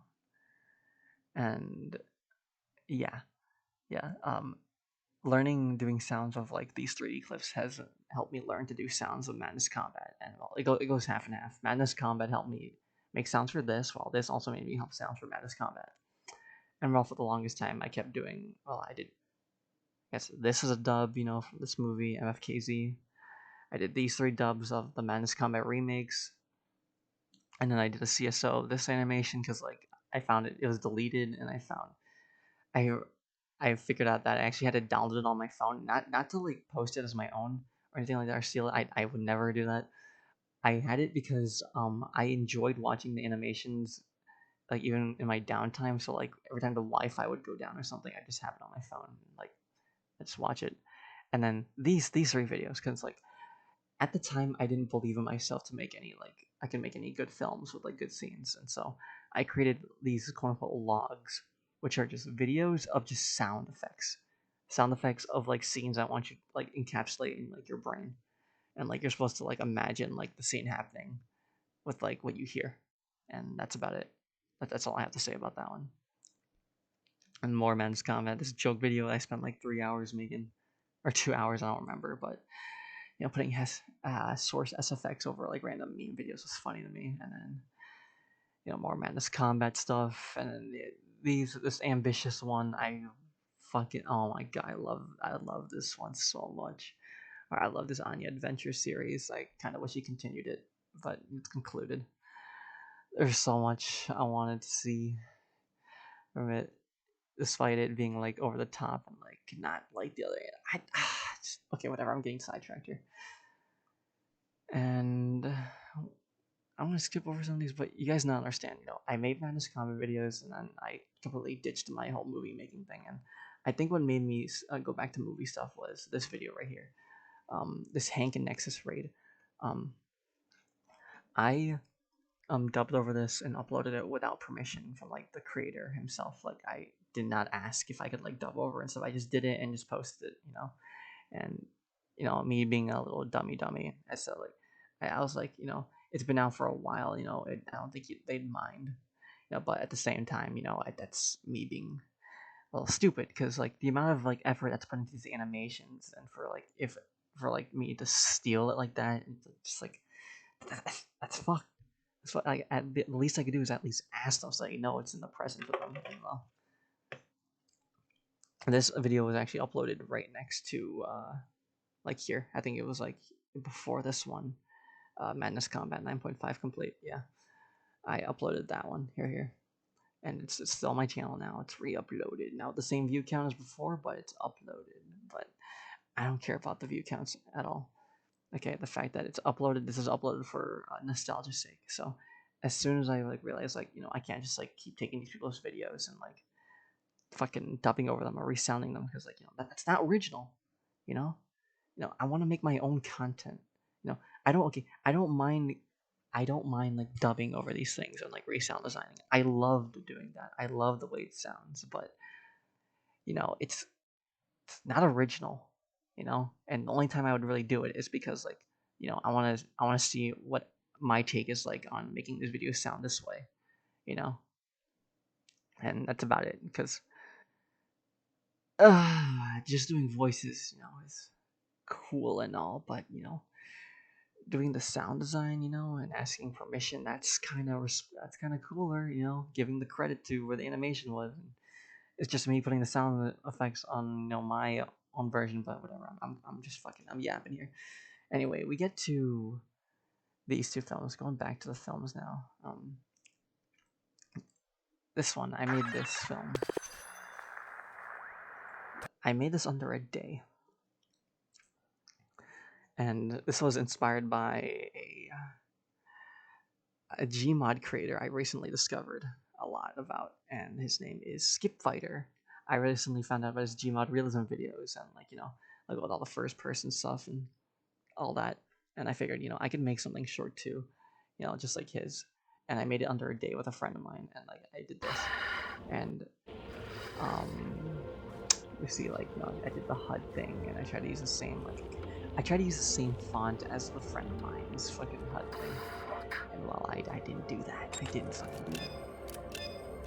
And you see how that went? The text is weird. The text is like really weird. It's like pixel. It's pixel. And at the time I thought it was cool, but now like it's like dumb. It's kind of dumb. And like what I did was I didn't mute the original VRChat audio because like to get it out faster. Like I was like I'll just add some extra sound on it, and that's it. So like you can hear like the footsteps and like every time I turn and stuff, every time I pull out my pistol, and then like the bullets like whizzing by. I added like each individual whiz by because like I'm a little autistic like that of adding in stuff. For taking the longest time just to add these small details, even though no one's gonna pay attention to it. This film consisted of me like sitting back. This is not scripted at all. I just told him to like follow me and like we're gonna go to a certain area, and yeah, and like every time you see like the screen glitch, that just means either cutting to a new clip or just glitching because why not? Yeah, like just like that, I just cut it like that right there. And this is like first time I implemented the first person HUD while also doing like, the bullets and stuff. I was counting the bullets.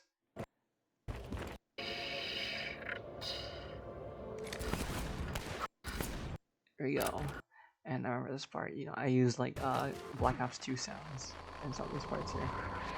Like I got my hands on like a lot of sounds. I was like, let me put them to good use. You ain't supposed to be down here. We ball. Fuck it, we ball. And he gets chased again by the rebels in this breach are taking place. And he keeps running and running and running until he finds out that the place he came in from, apparently it's barricaded now.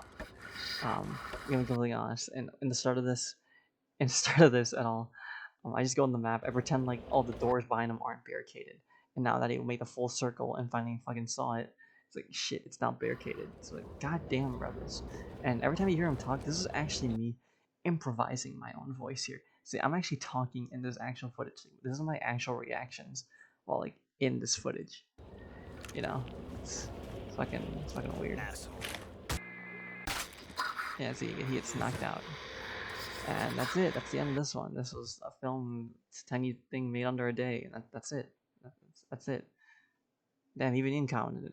Nice to see you, Skip. Nice to see. Anyway, we will go here now to this giant ass film. This took I think a month and a half, 2 months and a half. I don't remember. Okay, I don't want to remember. I don't remember. But all I know is that this is still connected to my original story and stuff with all the stuff you've seen so far.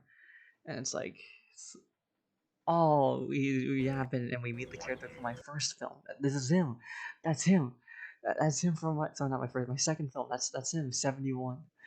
And we meet the fucking like the downgrade soldiers from the fucking Don character, and we meet the capos, bro. You understand, bro? He's watching a footage here, and it's resembling data. And again, this is me reusing this is me just talking of improvisation, and these three people are just listening. And they're not saying anything here. I just added the voice in post and editing for these people, and no subtitles. No subtitles. So this film is kind of like a learn and listen type shit. I'm sorry for doing that. I didn't want that to feel like this, but I guess like I just want to do a first person film.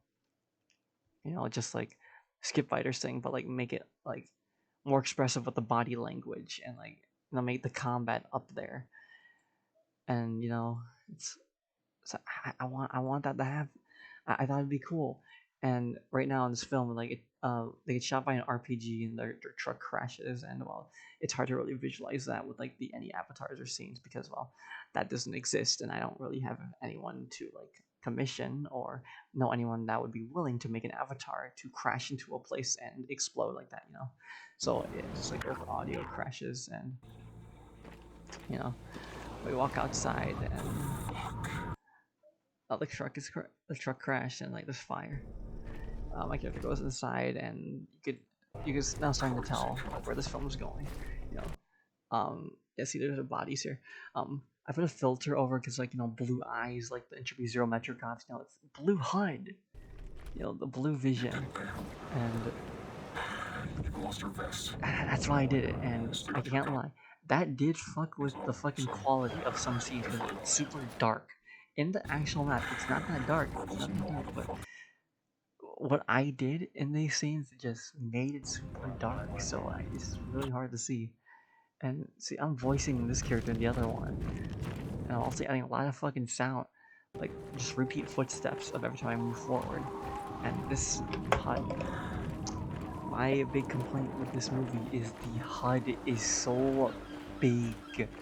It is massive. Not only that, but you see how it's not the font, the resolution is 2560 by 1080. It should be 1920 by 1080 on the normal YouTube video, but my dumbass, my mod, I've been doing films and recording footage from my monitor's resolution, and that fucks with the OBS, like right here, the OBS right here. It will only ever record your resolution for your monitor, so I put it to 1920 by 1080 just for it to fit in the YouTube screen.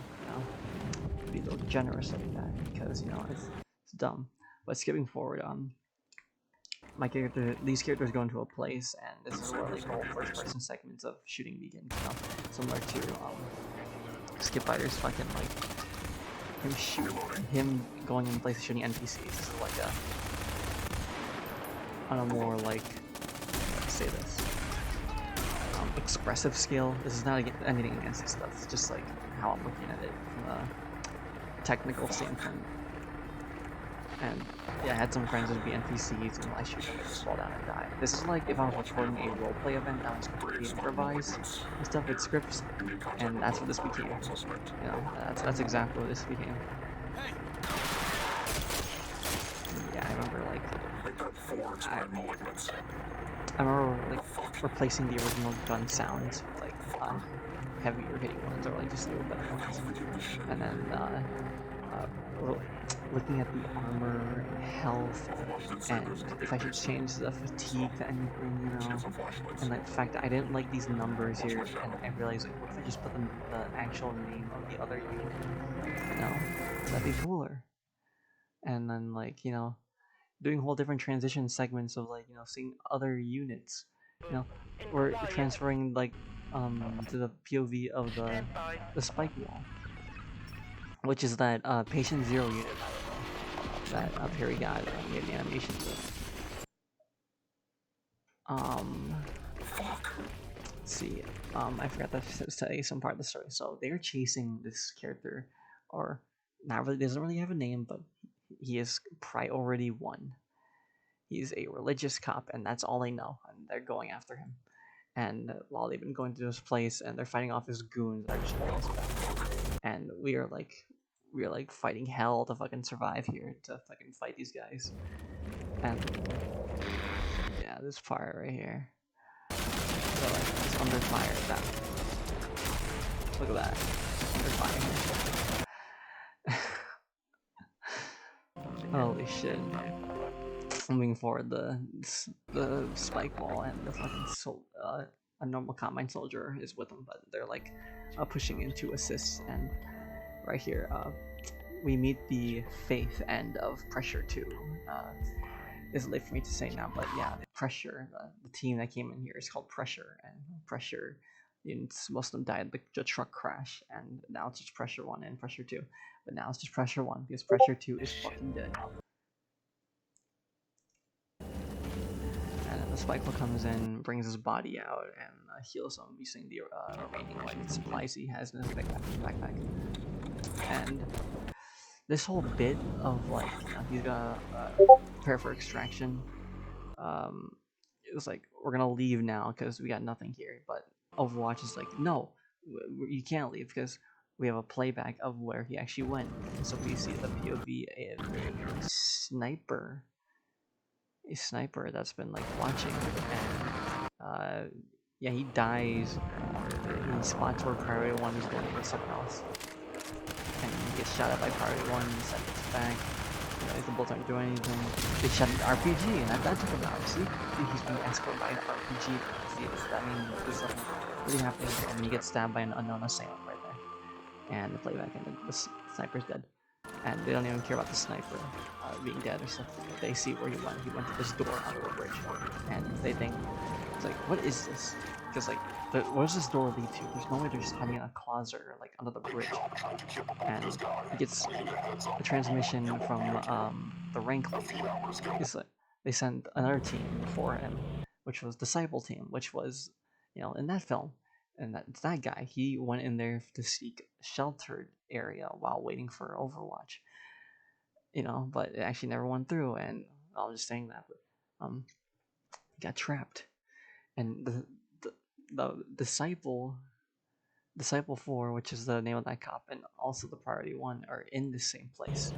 So it's like he's, quote unquote, as the rank lead said, killing two birds with one stone, and he's going to go after the religious cop while also trying to find Disciple 4. And I figured, I know there's it doesn't make sense why a lowest of the low Metro cop would be, how do you say this, leading around a spike wall, a soldier that has a higher rank than him. You think the soldiers would be leading each other, but I think the reason I did this because aside from my introducer vibes, I thought it would be a Metro cop, leading two soldiers, that'd be cool. And I'd argue even more that at least this is what I think. Soldiers don't have their own way of thinking. They're programmed to just follow certain orders, but they're not thinking for themselves, which leads to degrading performances. So someone like this character, Pressure 1, who will beat the odds and has some combat experience but also panics, he's slightly better at commanding these two units, into battle. So yes, he's been granted a privilege of commanding these soldiers, just to complete the task. And that's just me. I thought that whole idea was cool. And let's probably fall deeper into this place. And I forgot the name of the other skill. The other name is a Ranger 5. It's Spikeable's name is 742. I'm sorry again, I completely took that name from Fury God's video. They called their team or Squad Transport 742, and I wanted to do that. I wanted to take it, and the spike wall sticks with our character while the soldier stays back, and you see like his and you see him like hiding behind taking cover, letting him take out bullets. Actually, this is me like doing it, and this is like my friend, and it's like this is like a semi-role play. And everything I'm saying is just completely improvised. I am terrible at improvisation, I gotta tell you. But what I am good at is additional sound. It's like no, there's lots of stuff, and I'm gonna skip forward. They find their way right here. This is gonna be like the confrontation. You're like, copy that. Party one has to be in the next room. So Spikewall sees the RPG guy. He pushes him over. The RPG guy shoots and hits the black. And yeah. Let's see. Expensive. Oh, you're still alive, huh?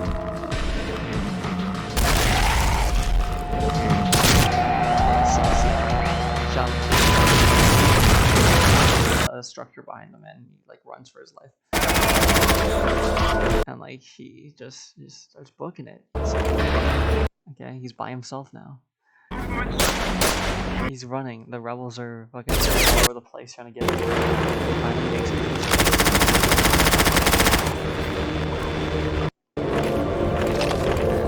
There he is. There he is. The Cypher.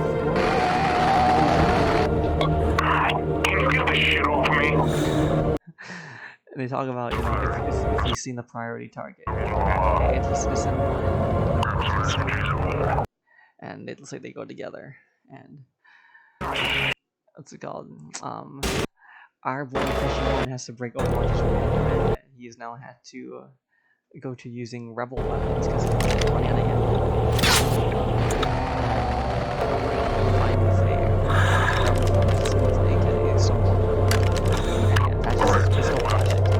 Sick. And we're they decide to like jump into the water. It's their only option to get down. And that happens, yeah. So in that map, the water doesn't actually work. It is a solid fucking ground. So I figured, since this place is pretty much related to my background, and like it's like yellowish and stuff, it's like there's something here.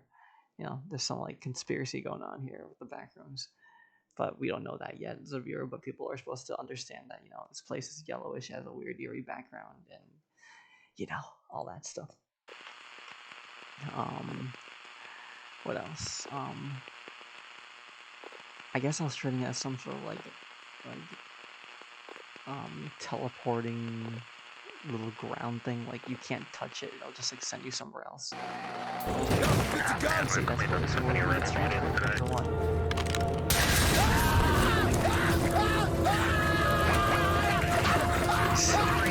And he conveniently meets up with this disciple for. They go to the basement. They have their little run thing. I'm gonna skip over some of this.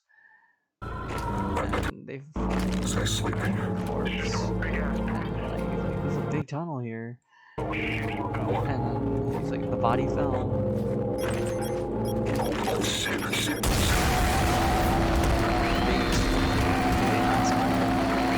Pressure one is not good.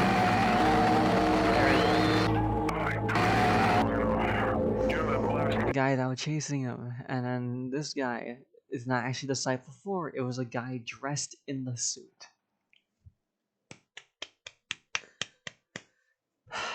He's a fake. He's a fake, and he's like, we should kill him. He's like, where are you running the trouble of getting him? I was like, we just kill him right now. And he's like, we don't even know where these guys are going. I was like, fine, take him. So they bring him into the hallway, the big ass hallway, like I mentioned. Fucking skip to this. You can barely see it, but this is actually a Porygon. This avatar is no longer available. Bring it back, please! I don't know what it is! Bring it back! There's some spells and electric scene. He's glitching, and that same glitch happens again. Boom. That's the end of the feed. And still like 30 minutes left of this movie, and this leaves our character confused and stuff. And it's like past memories and stuff you gotta remember. That's why we're preserving you. And he's like, I wonder what happened to those two. He's like, I don't know, but I wonder what they're doing if they still are alive. And look, it's the actual Decipher 4. It's him and him. They're together now. We go together against the zombies. Yeah, okay. I'm losing it now. This is where I actually put in subtitles. This is so inconsistent of me to put subtitles in the third person segments than the first person segments. I guess I didn't want to. I didn't want to fucking put it over me improvising. I guess I would. I'm lazy. I just got lazy. Okay, and I want to mute this. So copyright. I play a song, Only You, or them just like going over the backrooms area, and you know, they meet something that just makes everything dark, and they're getting a door open, and you know, it's like punching it open. It's like open it, and it cuts to black. And yep, they're now here. He's like, what the fuck was that? It's like, it's exactly what I need. More shit, you know, because he's been experiencing weirder shit in that other place they were in before they got in here. And he's like, we gotta calm down.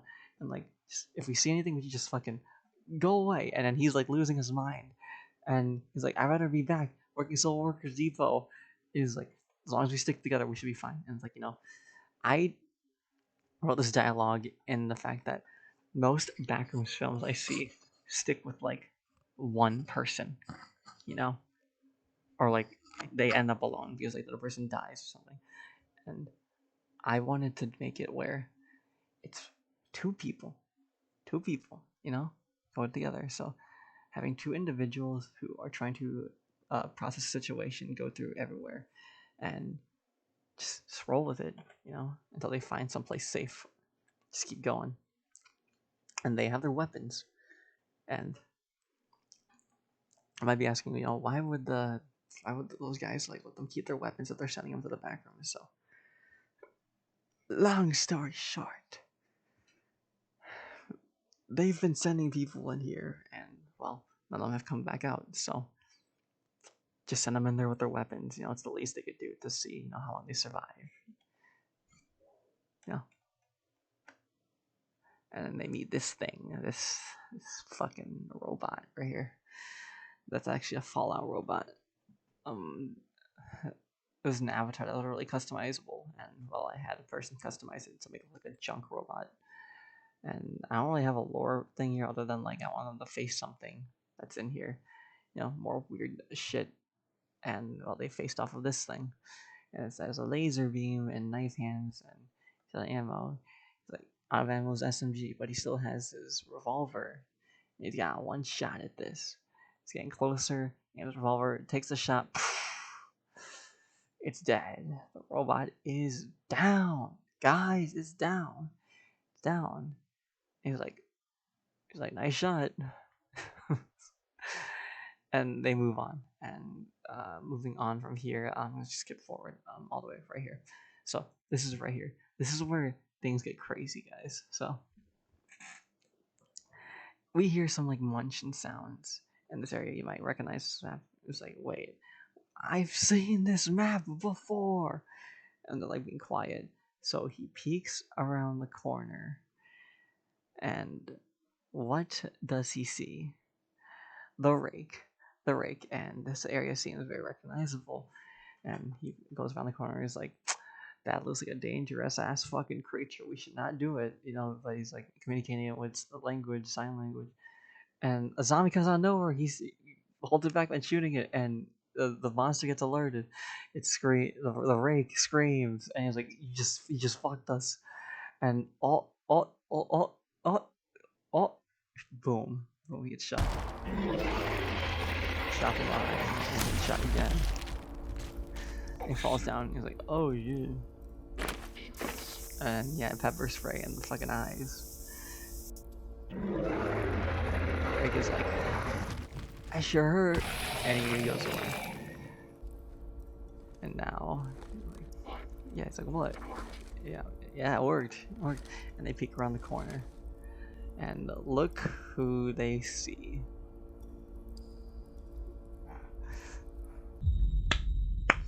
I'm putting both my hands up. Is that Absolute Cinema or Absolute Cinema? I'm fucking. God damn. And the end credit scene is like a bunch of monologuing, and it's like, oh, Sergey, we got some trouble here.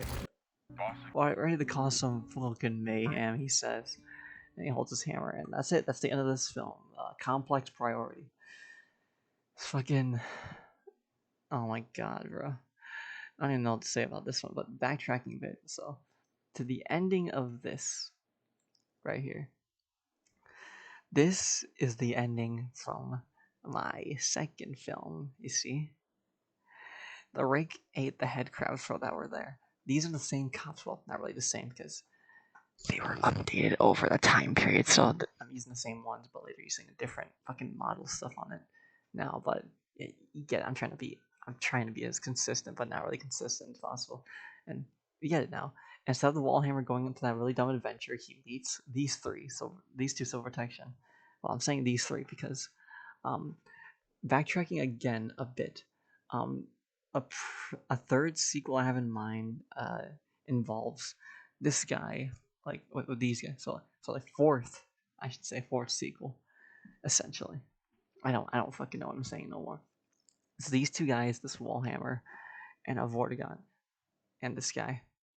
This guy didn't actually die. He just got stabbed and he's like knocked out. He's been there for a bit, but he's still like somewhat clinging to life.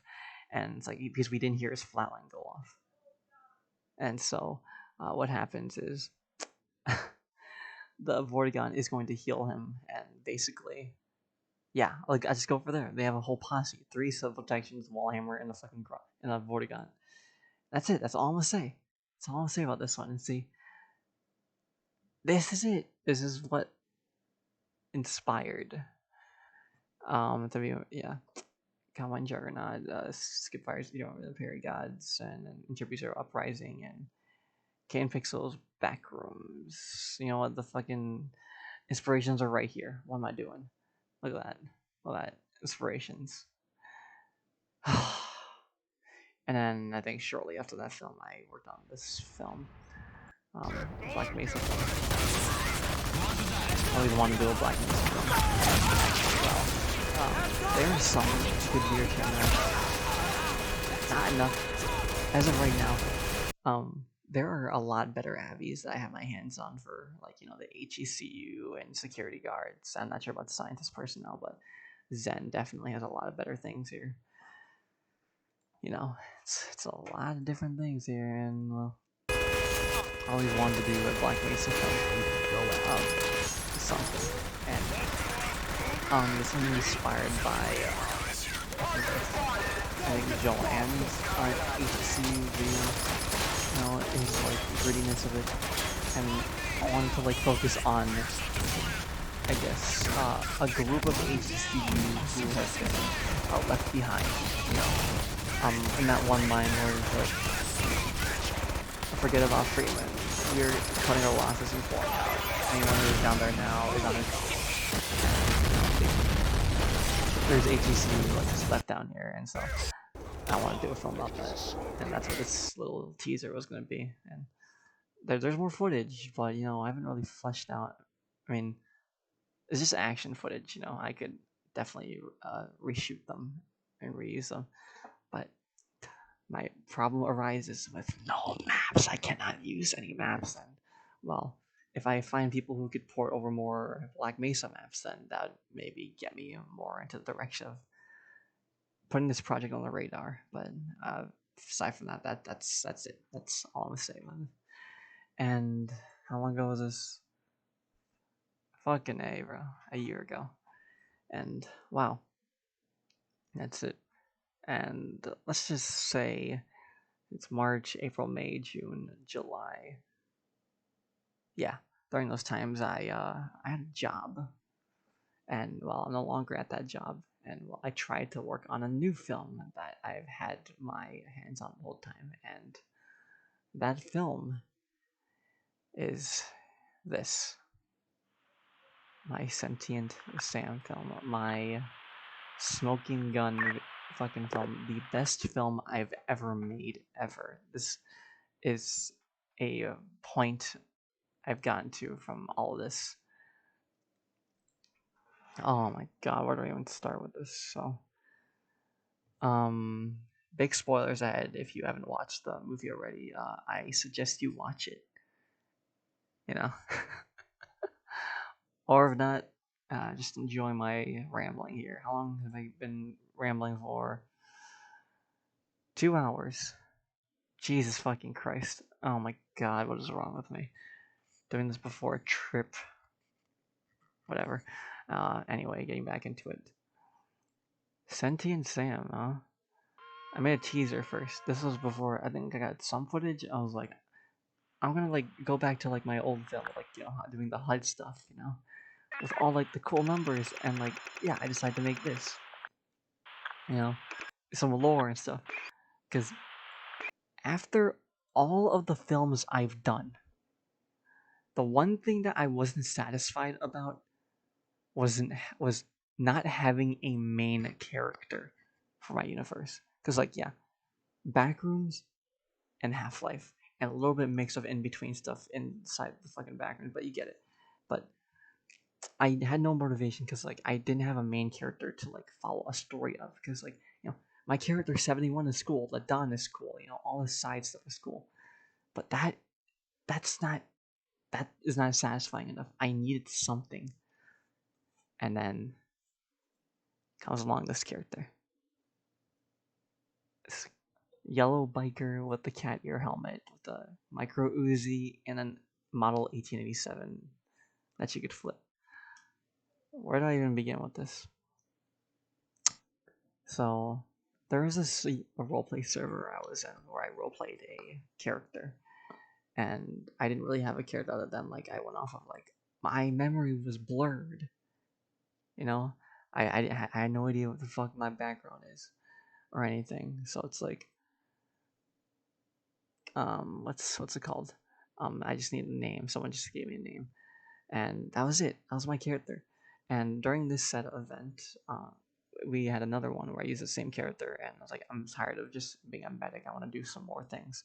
So I pull out a SPAS 12, and during this event, we're in the Outlands, and we go to like the warehouse, and I got my first kill.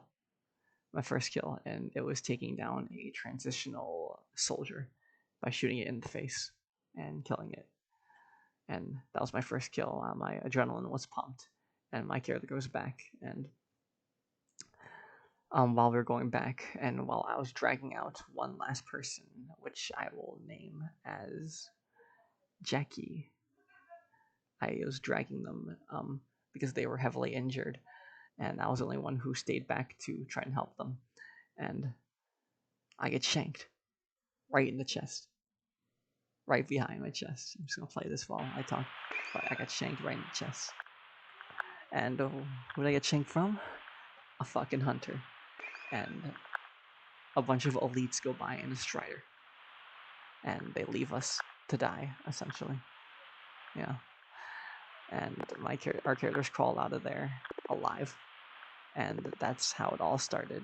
And my character went from an evolution of different things, but it ended up with them getting this full redesign with this now, sparking this whole design with the full yellow jacket, biker jacket, and the cat ear helmet. It's ridiculous. Ridiculous ties, but it's ridiculous fucking design. But I went with it. I just went with it.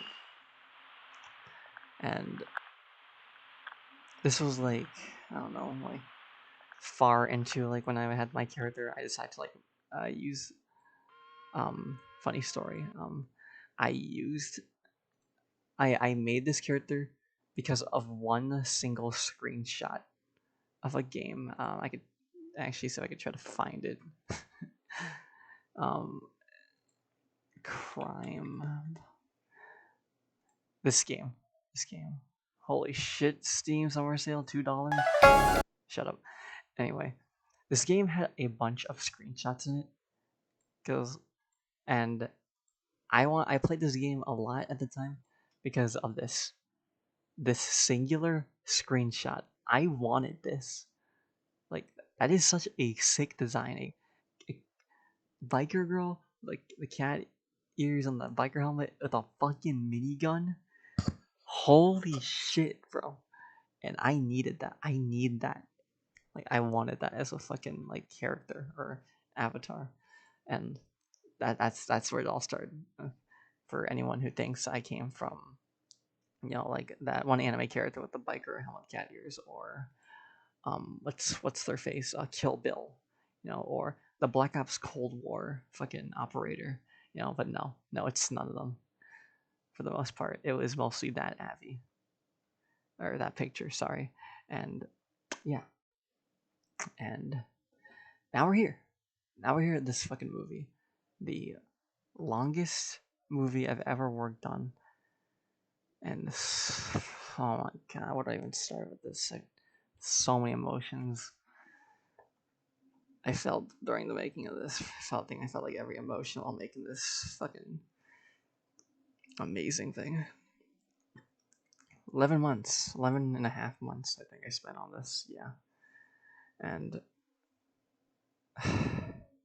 it's a long time. I think it's safe to say I'm not gonna be like watching the whole thing here, but I can go through some of key scenes here. So when I filmed this movie, funny enough, a section it's like 20 minutes. No, it's like, yeah, right here, like the 17 mark or 16. Let me get a direct see. I think it's like, yeah, it's like basically 17 minutes into the film. Um, this section of the movie was actually supposed to be the start of the movie until I realized that the stuff I put in here, I feel like building up to the point, like just doing world building stuff and then building up to our character would make more sense. And that's what I did. And I ended up moving a whole section of the movie to the front and then moving this whole section later. And yeah, and from there I ended up locking together new scenes and stuff with all the people I had at the time. I didn't really have much resources at the time. I'll get to that at the end if I finish. Um, you know what? Screw it. I can't really talk about the plot in some of this movie because like all I could talk about is like my process of going through some of these goddamn scenes.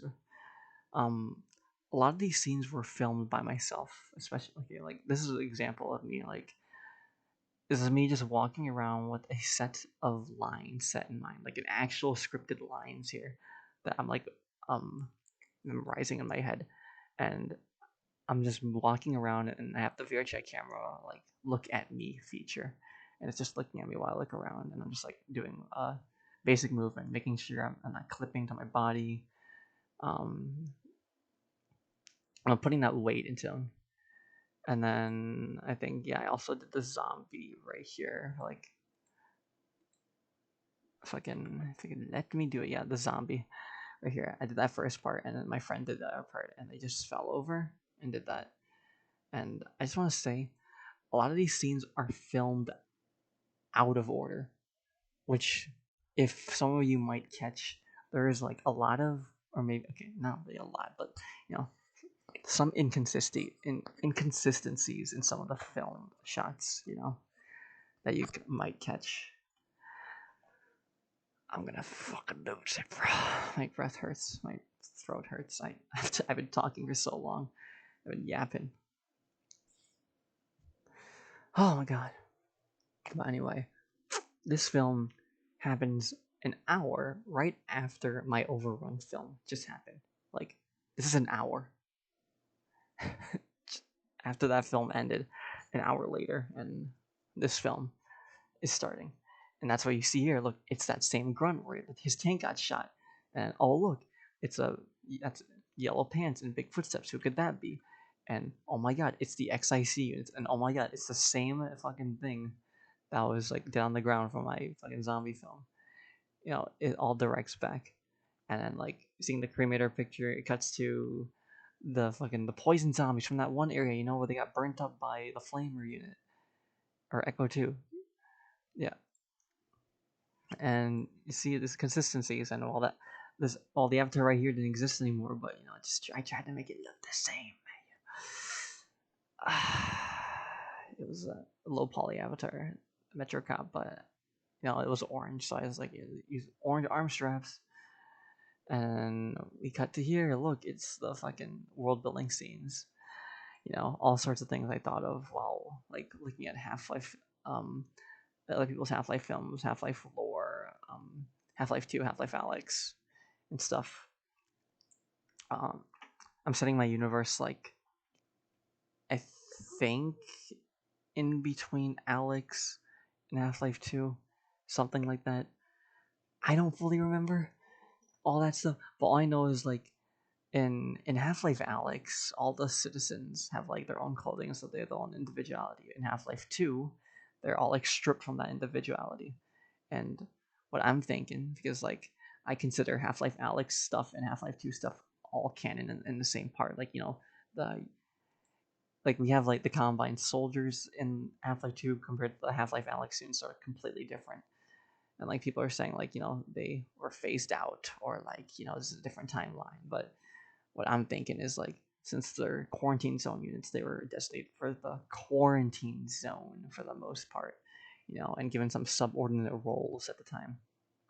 And while it's like, um, they'd have more roles in quarantine zone areas, which we don't see in Half-Life 2, which means they could still be there in other cities or like sections we just don't go to, you know.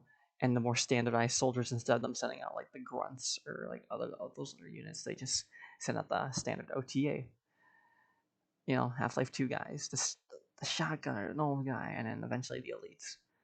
And then when you look at the Half-Life Alyx guys, you know, they're quarantine zone dudes. Of course, we go to quarantine zones. But anyway, going back to the film, this segment right here, you get to see like these guys were talking about like how the hazmat cops have been disbanded because, like, you know, calling back to my zombie film, I actually didn't like using those Metro cops. You know, people made me kind of hate using that idea. You know, hazmat Metro cops. Okay, this whole bit just made me like despise it. So I added this little storyboard thing, and we're like, it's like, oh, they're disbanding the hazmat Metro cops are no longer going to happen no more. They're going back to just grunts and stuff. You know, like it's and that quickly, right? And he talks about like how City 8 was the one who created those guys and allowed those guys to happen. And like, you know, why are they the big hot shot guys? Why do they call all the shots here and all these like custom teams? And like maybe each city should have something like that, but no, they all come from City 8. But like at the end of the day, they don't care as well as long as it helps them get their perks. We don't care. And then look at this fucking HUD, guys. Look at this HUD. I spent at least 3 hours looking for the entropy zero, like what's it called? The caption, not captions. What are the, I don't know words, but like letters. This, and I really like the entropy zero HUD, so I figured I'd make a HUD from scratch that emitted the entropy zero HUD, but like, you know, instead of just like it being MetroCop and Elite, like entropy 0, 1, and 2, you know, it could be expanded upon, you know. And yes, I did make it big in this section. Okay, I know I complained about it being big, but I exported it or could not fix it, so it was just stuck as big, and I wasn't gonna go back from how far I gotten in to like fucking export it. And keeping the whole idea with the HUD, I'm gonna skip over some parts here. Like here, the grunts. I gave the grunts the entropy 0 HUD like stuff and like shrunk it. This is like the official shrunken HUD. You know, it doesn't clutter the screen. It's small. People could choose to look at this. Okay, it's not important, but it's just there. That's at least how I see it. You know, I am a sucker for the HUDs though. You know, this is just me. I made the huts for me. You know, checking on the vitals, the body pack, the cells left. Okay, I can't count every single fucking bullet they're gonna shoot because like, sometimes in recordings the bullet shots are inconsistent or a little slow and it won't match up with like the scene. So I just like want cells too. He has 2 more cells in his SMG.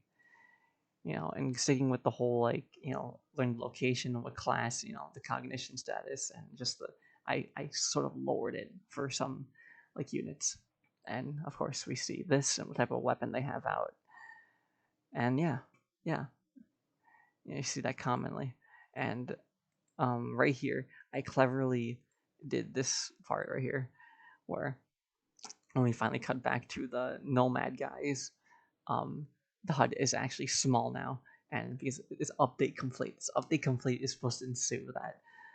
I think I should say right here, yeah, HUD size decrease. Keeping it consistent. And what you're looking at in this HUD, everything here was individually placed, especially the bullet icons and the gun icon and like the little like thing that's behind like a background thing. I think those are like resized fucking letters in a specific font, and I just like uh decrease the opacity of them so they could be seen less and it looks like a background part of the HUD. And I thought that'd like help of like conversing all the little HUD parts into them, you know, as in me trying to like encapsulate the Interby Zero HUD into here, you know. Oh fuck. And I'm just gonna say this right now. This film was so hard to work with. Okay, I'm not gonna be following with like the footage here or anything, but I'm just gonna say this. This film, I think it took me 7 months, 7.5 months of just getting footage, and even after that, I was still missing some footage. But that is besides the point. It took me 7 months just to get footage. Okay, because like every time I tried to ask people, like they were either busy or not, and I didn't know where to look for like more body actors because like uh, kind of hard to convince people to get the time to make this happen. So the reason everything happens the way they do in this movie because the inconsistencies or consistency stuff is because of my resources. My resources were fucked, and therefore some of the scenes may be fucked, but I made manageable things happen the best I could with some scenes. I even tried to push boundaries with some scenes. For example, moving completely forward with the Belmont Station scenes, all those combative scenes with all those rebels and the big gunfights. I purposely pushed myself to go ask and get myself to be able to get more people for these scenes to make it bigger, to make it ambitious as the way I want, to make it ridiculous and like over the top, because that's how I want this plot to go. You know, it's like all crazy and stuff. Because why I thought like my character just going in this place like alone would like be boring. So like there's gotta be a reason they'd be going down here. And I got the whole like they have to be down there to disable their fucking tracking device, and you know, then she get out of there. And at the same time, the rebels back at that one area where she attacked them and they attacked her, or sorry, they attacked her first. No, actually, no, she attacked first. Okay, I'm gonna just shut my mouth, mouth zipped. Continue talking. Those guys are after her, but the rebels down here at Belmont Station have no clue that what she did. So like they're like okay with her. At the same time, like the big the something attracted all of these like soldiers to check down here, like all these squads, and that the big diversion with the Strider, that's supposed to be the big diversion to like lead all the teams out there, so like they could group up here and just fucking leave. But obviously it's too late, and now they're under fire by a ton of Combine soldiers. All these squads were supposed to respond to that fucking Strider getting shot down, but it seems something happened and diverted all of the Combine soldiers to here, and that makes them find all the rebels. And of course, look, like this scene for example of me trying to do the best of my ability, and I was fed up of trying to get clips right or redoing it So I just had these things like this where people in half body are just like moving in. The animation's not the best. I had them put in avatars and just run in there, and mixing up with this scene with like them firing on the Metro cops and it's like them firing on the horde of zombies. Not gonna lie, I could have definitely made that scene way better than it usually is. Like, do a bunch of like crazy angles, and people in full body tracking using the zombie avatar and like, all getting shredded. But I was fed up. Okay, 7 months of getting recording drained me because people, at least this is from my knowledge, I don't think I got people to believe in this project more to like get them on to help, and some people had to like come and go, but despite that they still helped. So obviously I'm trying to credit as many people as I can possible, you know fucking shit. What else do I have to say? Shit posting, that's probably another thing that degraded my sanity while going through this. um when I'm recording specific scenes, some of my body actors and stuff would mess around, and which would break my brain and would halt us recording just for some little itty bitty jokes, and that kind of destroyed my brain a few times, because like I'm trying to actually do something here and they're just doing that, and well, uh, I, look from my standpoint now, from where I am, I'm fine with all the shit posting stuff. I could handle it. I can endure it because now that this thing is out, I hope like now people believe of what I can do and they would at least respect me to make some of these things happen more. Maybe, but I'm fine with like the jokes and stuff. But like as long as we get shit done, I don't care what happens. With the jokes and stuff after. Just let me get some progress done. Okay. Just that's all I'm asking. That's all I'm asking for my future body actors here, okay?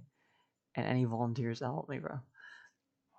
But uh, you'd see why I like degraded myself to some of these scenes because so much is happening, and yeah, and uh, what do I even get next?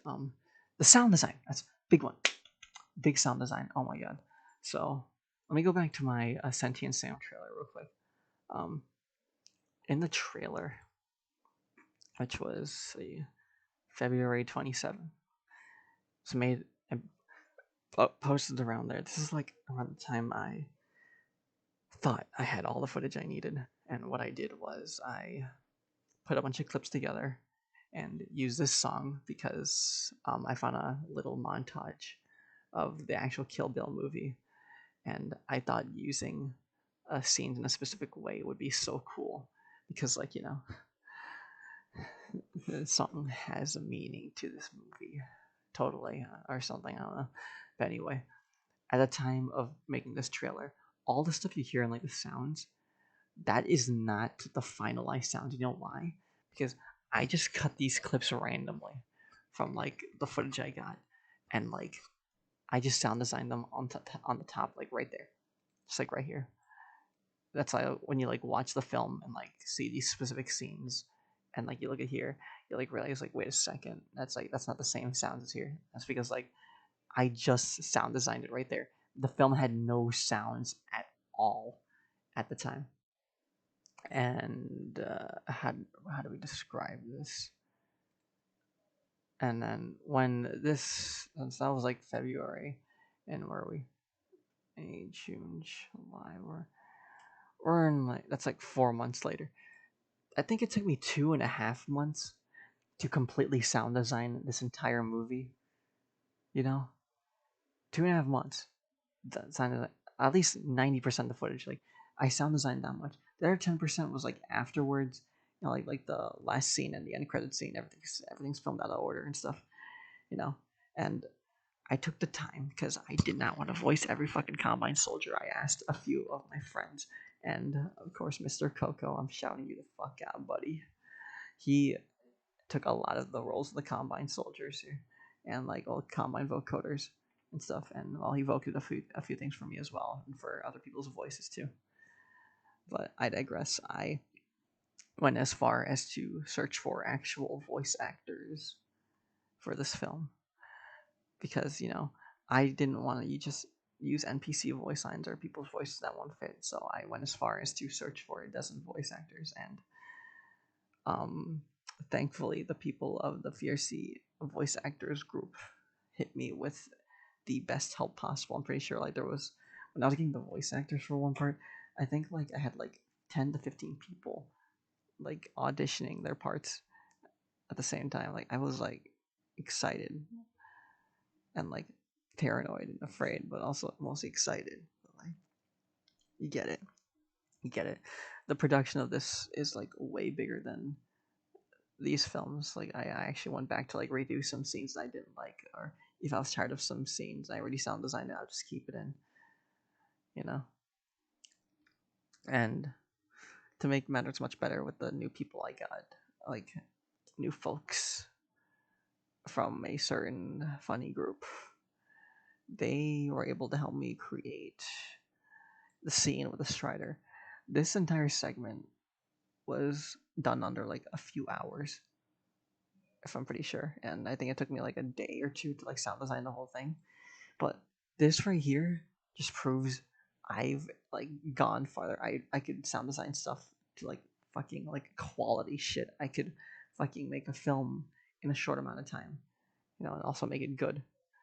And that knowledge alone, just big ideas. By the way, I plan on doing weekly films, maybe, you know, like take a week or two on each film, and you know keep it consistent because I'm turning this movie into a series. This movie is supposed to kickstart a giant series and like a big story here. I'm not gonna spoil anything else because like you know, I'm giving up a lot of info based off of all these fucking projects of mine. But yeah, and the only reason I say that again because this film right here, I should say, the Combine Husk film. This film was like I think I filmed this under like a day or two with someone, and like he did like the best body acting I've ever seen. And, like the world had the people when I showed this to people, they thought it was an animation because of how like the movements are and stuff, which I can't blame them. And that's kind of the quality I've been trying to go for with these VR chat stuff, you know, because like using Half Life assets and Half Life maps just blends in fucking well. And the world had motion blur in it, which made it look even more cinematic than it already is. So like you know you'd think this is an animation, but nope, this is a VR chat. You know the talented people at VR chat making the cool maps and avatars, and my genius sound designing. You know it's a giant combination of just something cool. And speaking of like stuff looking right place in the right time, going to a specific scene with the zombies. To be more specific, yeah, right here, right here. I'm playing this back right now. Um, yeah, those are a bunch of like props and grenades, and they just blow up. Those are the slams from Gmod. And what I did was I had a friend of mine go to the same exact map where this one was ported, and find that same exact staircase. And I wanted him to throw explosives down the stairs. I could actually show you those said contraptions of mine. And yeah, this don't worry about this, but this is like examples of like we were trying to figure out the physics stuff, and I used the birds as fucking like slams examples of like okay, so you see this platform, you delete it, and all of them will fall here, and they should easily fall onto the platform there and blow up, right? Or right here, they're a slant and they're covered here. You like go this platform and then go down there, or like a tube, and they all you get the point now. You get the point. It's fucking. But this right here alone just means I could merge Gmod clips with my film if I do it just right. If I know someone who like knows Gmod the most, I could probably like mix that in to do like stuff that's like not possible. For example, fucking vehicles, because no one's gonna make any more vehicles for VR chat, but they will in Gmod. You know, but it's not me saying they won't make vehicles. Some people do want to make vehicles, but you know, just just don't, just don't, just don't. What am I saying, bro? I'm losing it. How long have we been on for? Check it. Fucking almost 3 hours, bro. But anyway, you see where I'm coming from with this film. You know, finding people who just didn't take it seriously, and now that's out. Some I I can't even get mad at these people because especially with what the ideas I'm working with and how ridiculous they are. It's like over the top, and well, that's what I wanted, and well, that's what I got. I pushed hard enough, and well, I finally got to put out this fucking movie. Everything, every scene, every voice, every sound, and the fact that it's all still connected to my previous films is insane. Holy shit. Do I have any more closing words to this other than no, we're talking about this film. This film was this film was recorded a month before Valentine's Day, and as soon as like the week of Valentine's Day came, I just like quickly sound designed it, and I was like, yep, I'm doing it. And I had this idea back in like 2022, 2023, of like grunt love, not really grunt love, but like two people staying together, and it's like a tragic end. And well, that's this fucking little short film. Two guys who wake up from straight out of here. You know, they both are get their gear together. They're both scanned together. They're both looking at stuff together. They look at more stuff together, and now they're deployed in a dropship together. And well, they're fighting off zombies together. And well, one guy gets lured away from something else, and it's like, oh shit, they're finally being separated. And like after he kills them, he's like, he looks back, and then he has a double back, and he's like, oh shit, where's he at? He's screaming. He's like, wait, I gotta go save him. And it's like, oh shit, the head crab got them. He falls to the ground, turns around, and then boom, and they both get crabbed. And not only that, sometime later they both turn into zombies, and well, they've been through everything together, and they also got turned into zombies together. And look, they're still together even in zombie form. And look at that. Look at them. Look how fucking cute that is, guys. And they finally meet their end by a APF and ordinal coming across them, and confused. That's what happened to these two, and they take them out and kill them. And the head crab jumps in it, and the ordinal takes it out, like just like that. And the APF is on the floor, so the ordinal holds out his hand, and the story happens again. Wait till next February, guys. Okay, but seriously though, going back to this and this entire fucking movie. This movie was a blast to work with, of the ups and downs and all that stuff. I'm just happy it's done after 11 months of fucking work on this, and the fact that did not go to school for this, and the fact that I never went to school for like editing or film making, and I made this shit. And I'm here. And I just gotta say that thank you to everyone that's like helped me through this. Yeah, even if some stuff happened, I don't care. Everyone had a part in this, and I cannot express my gratitude enough to all you guys for helping me make this film come true. And well, here's to future films and future projects and this story. And hopefully more people could see this. And with that, thank you for hearing me ramble for 2 hours, 33 minutes, and 45 seconds. Peace.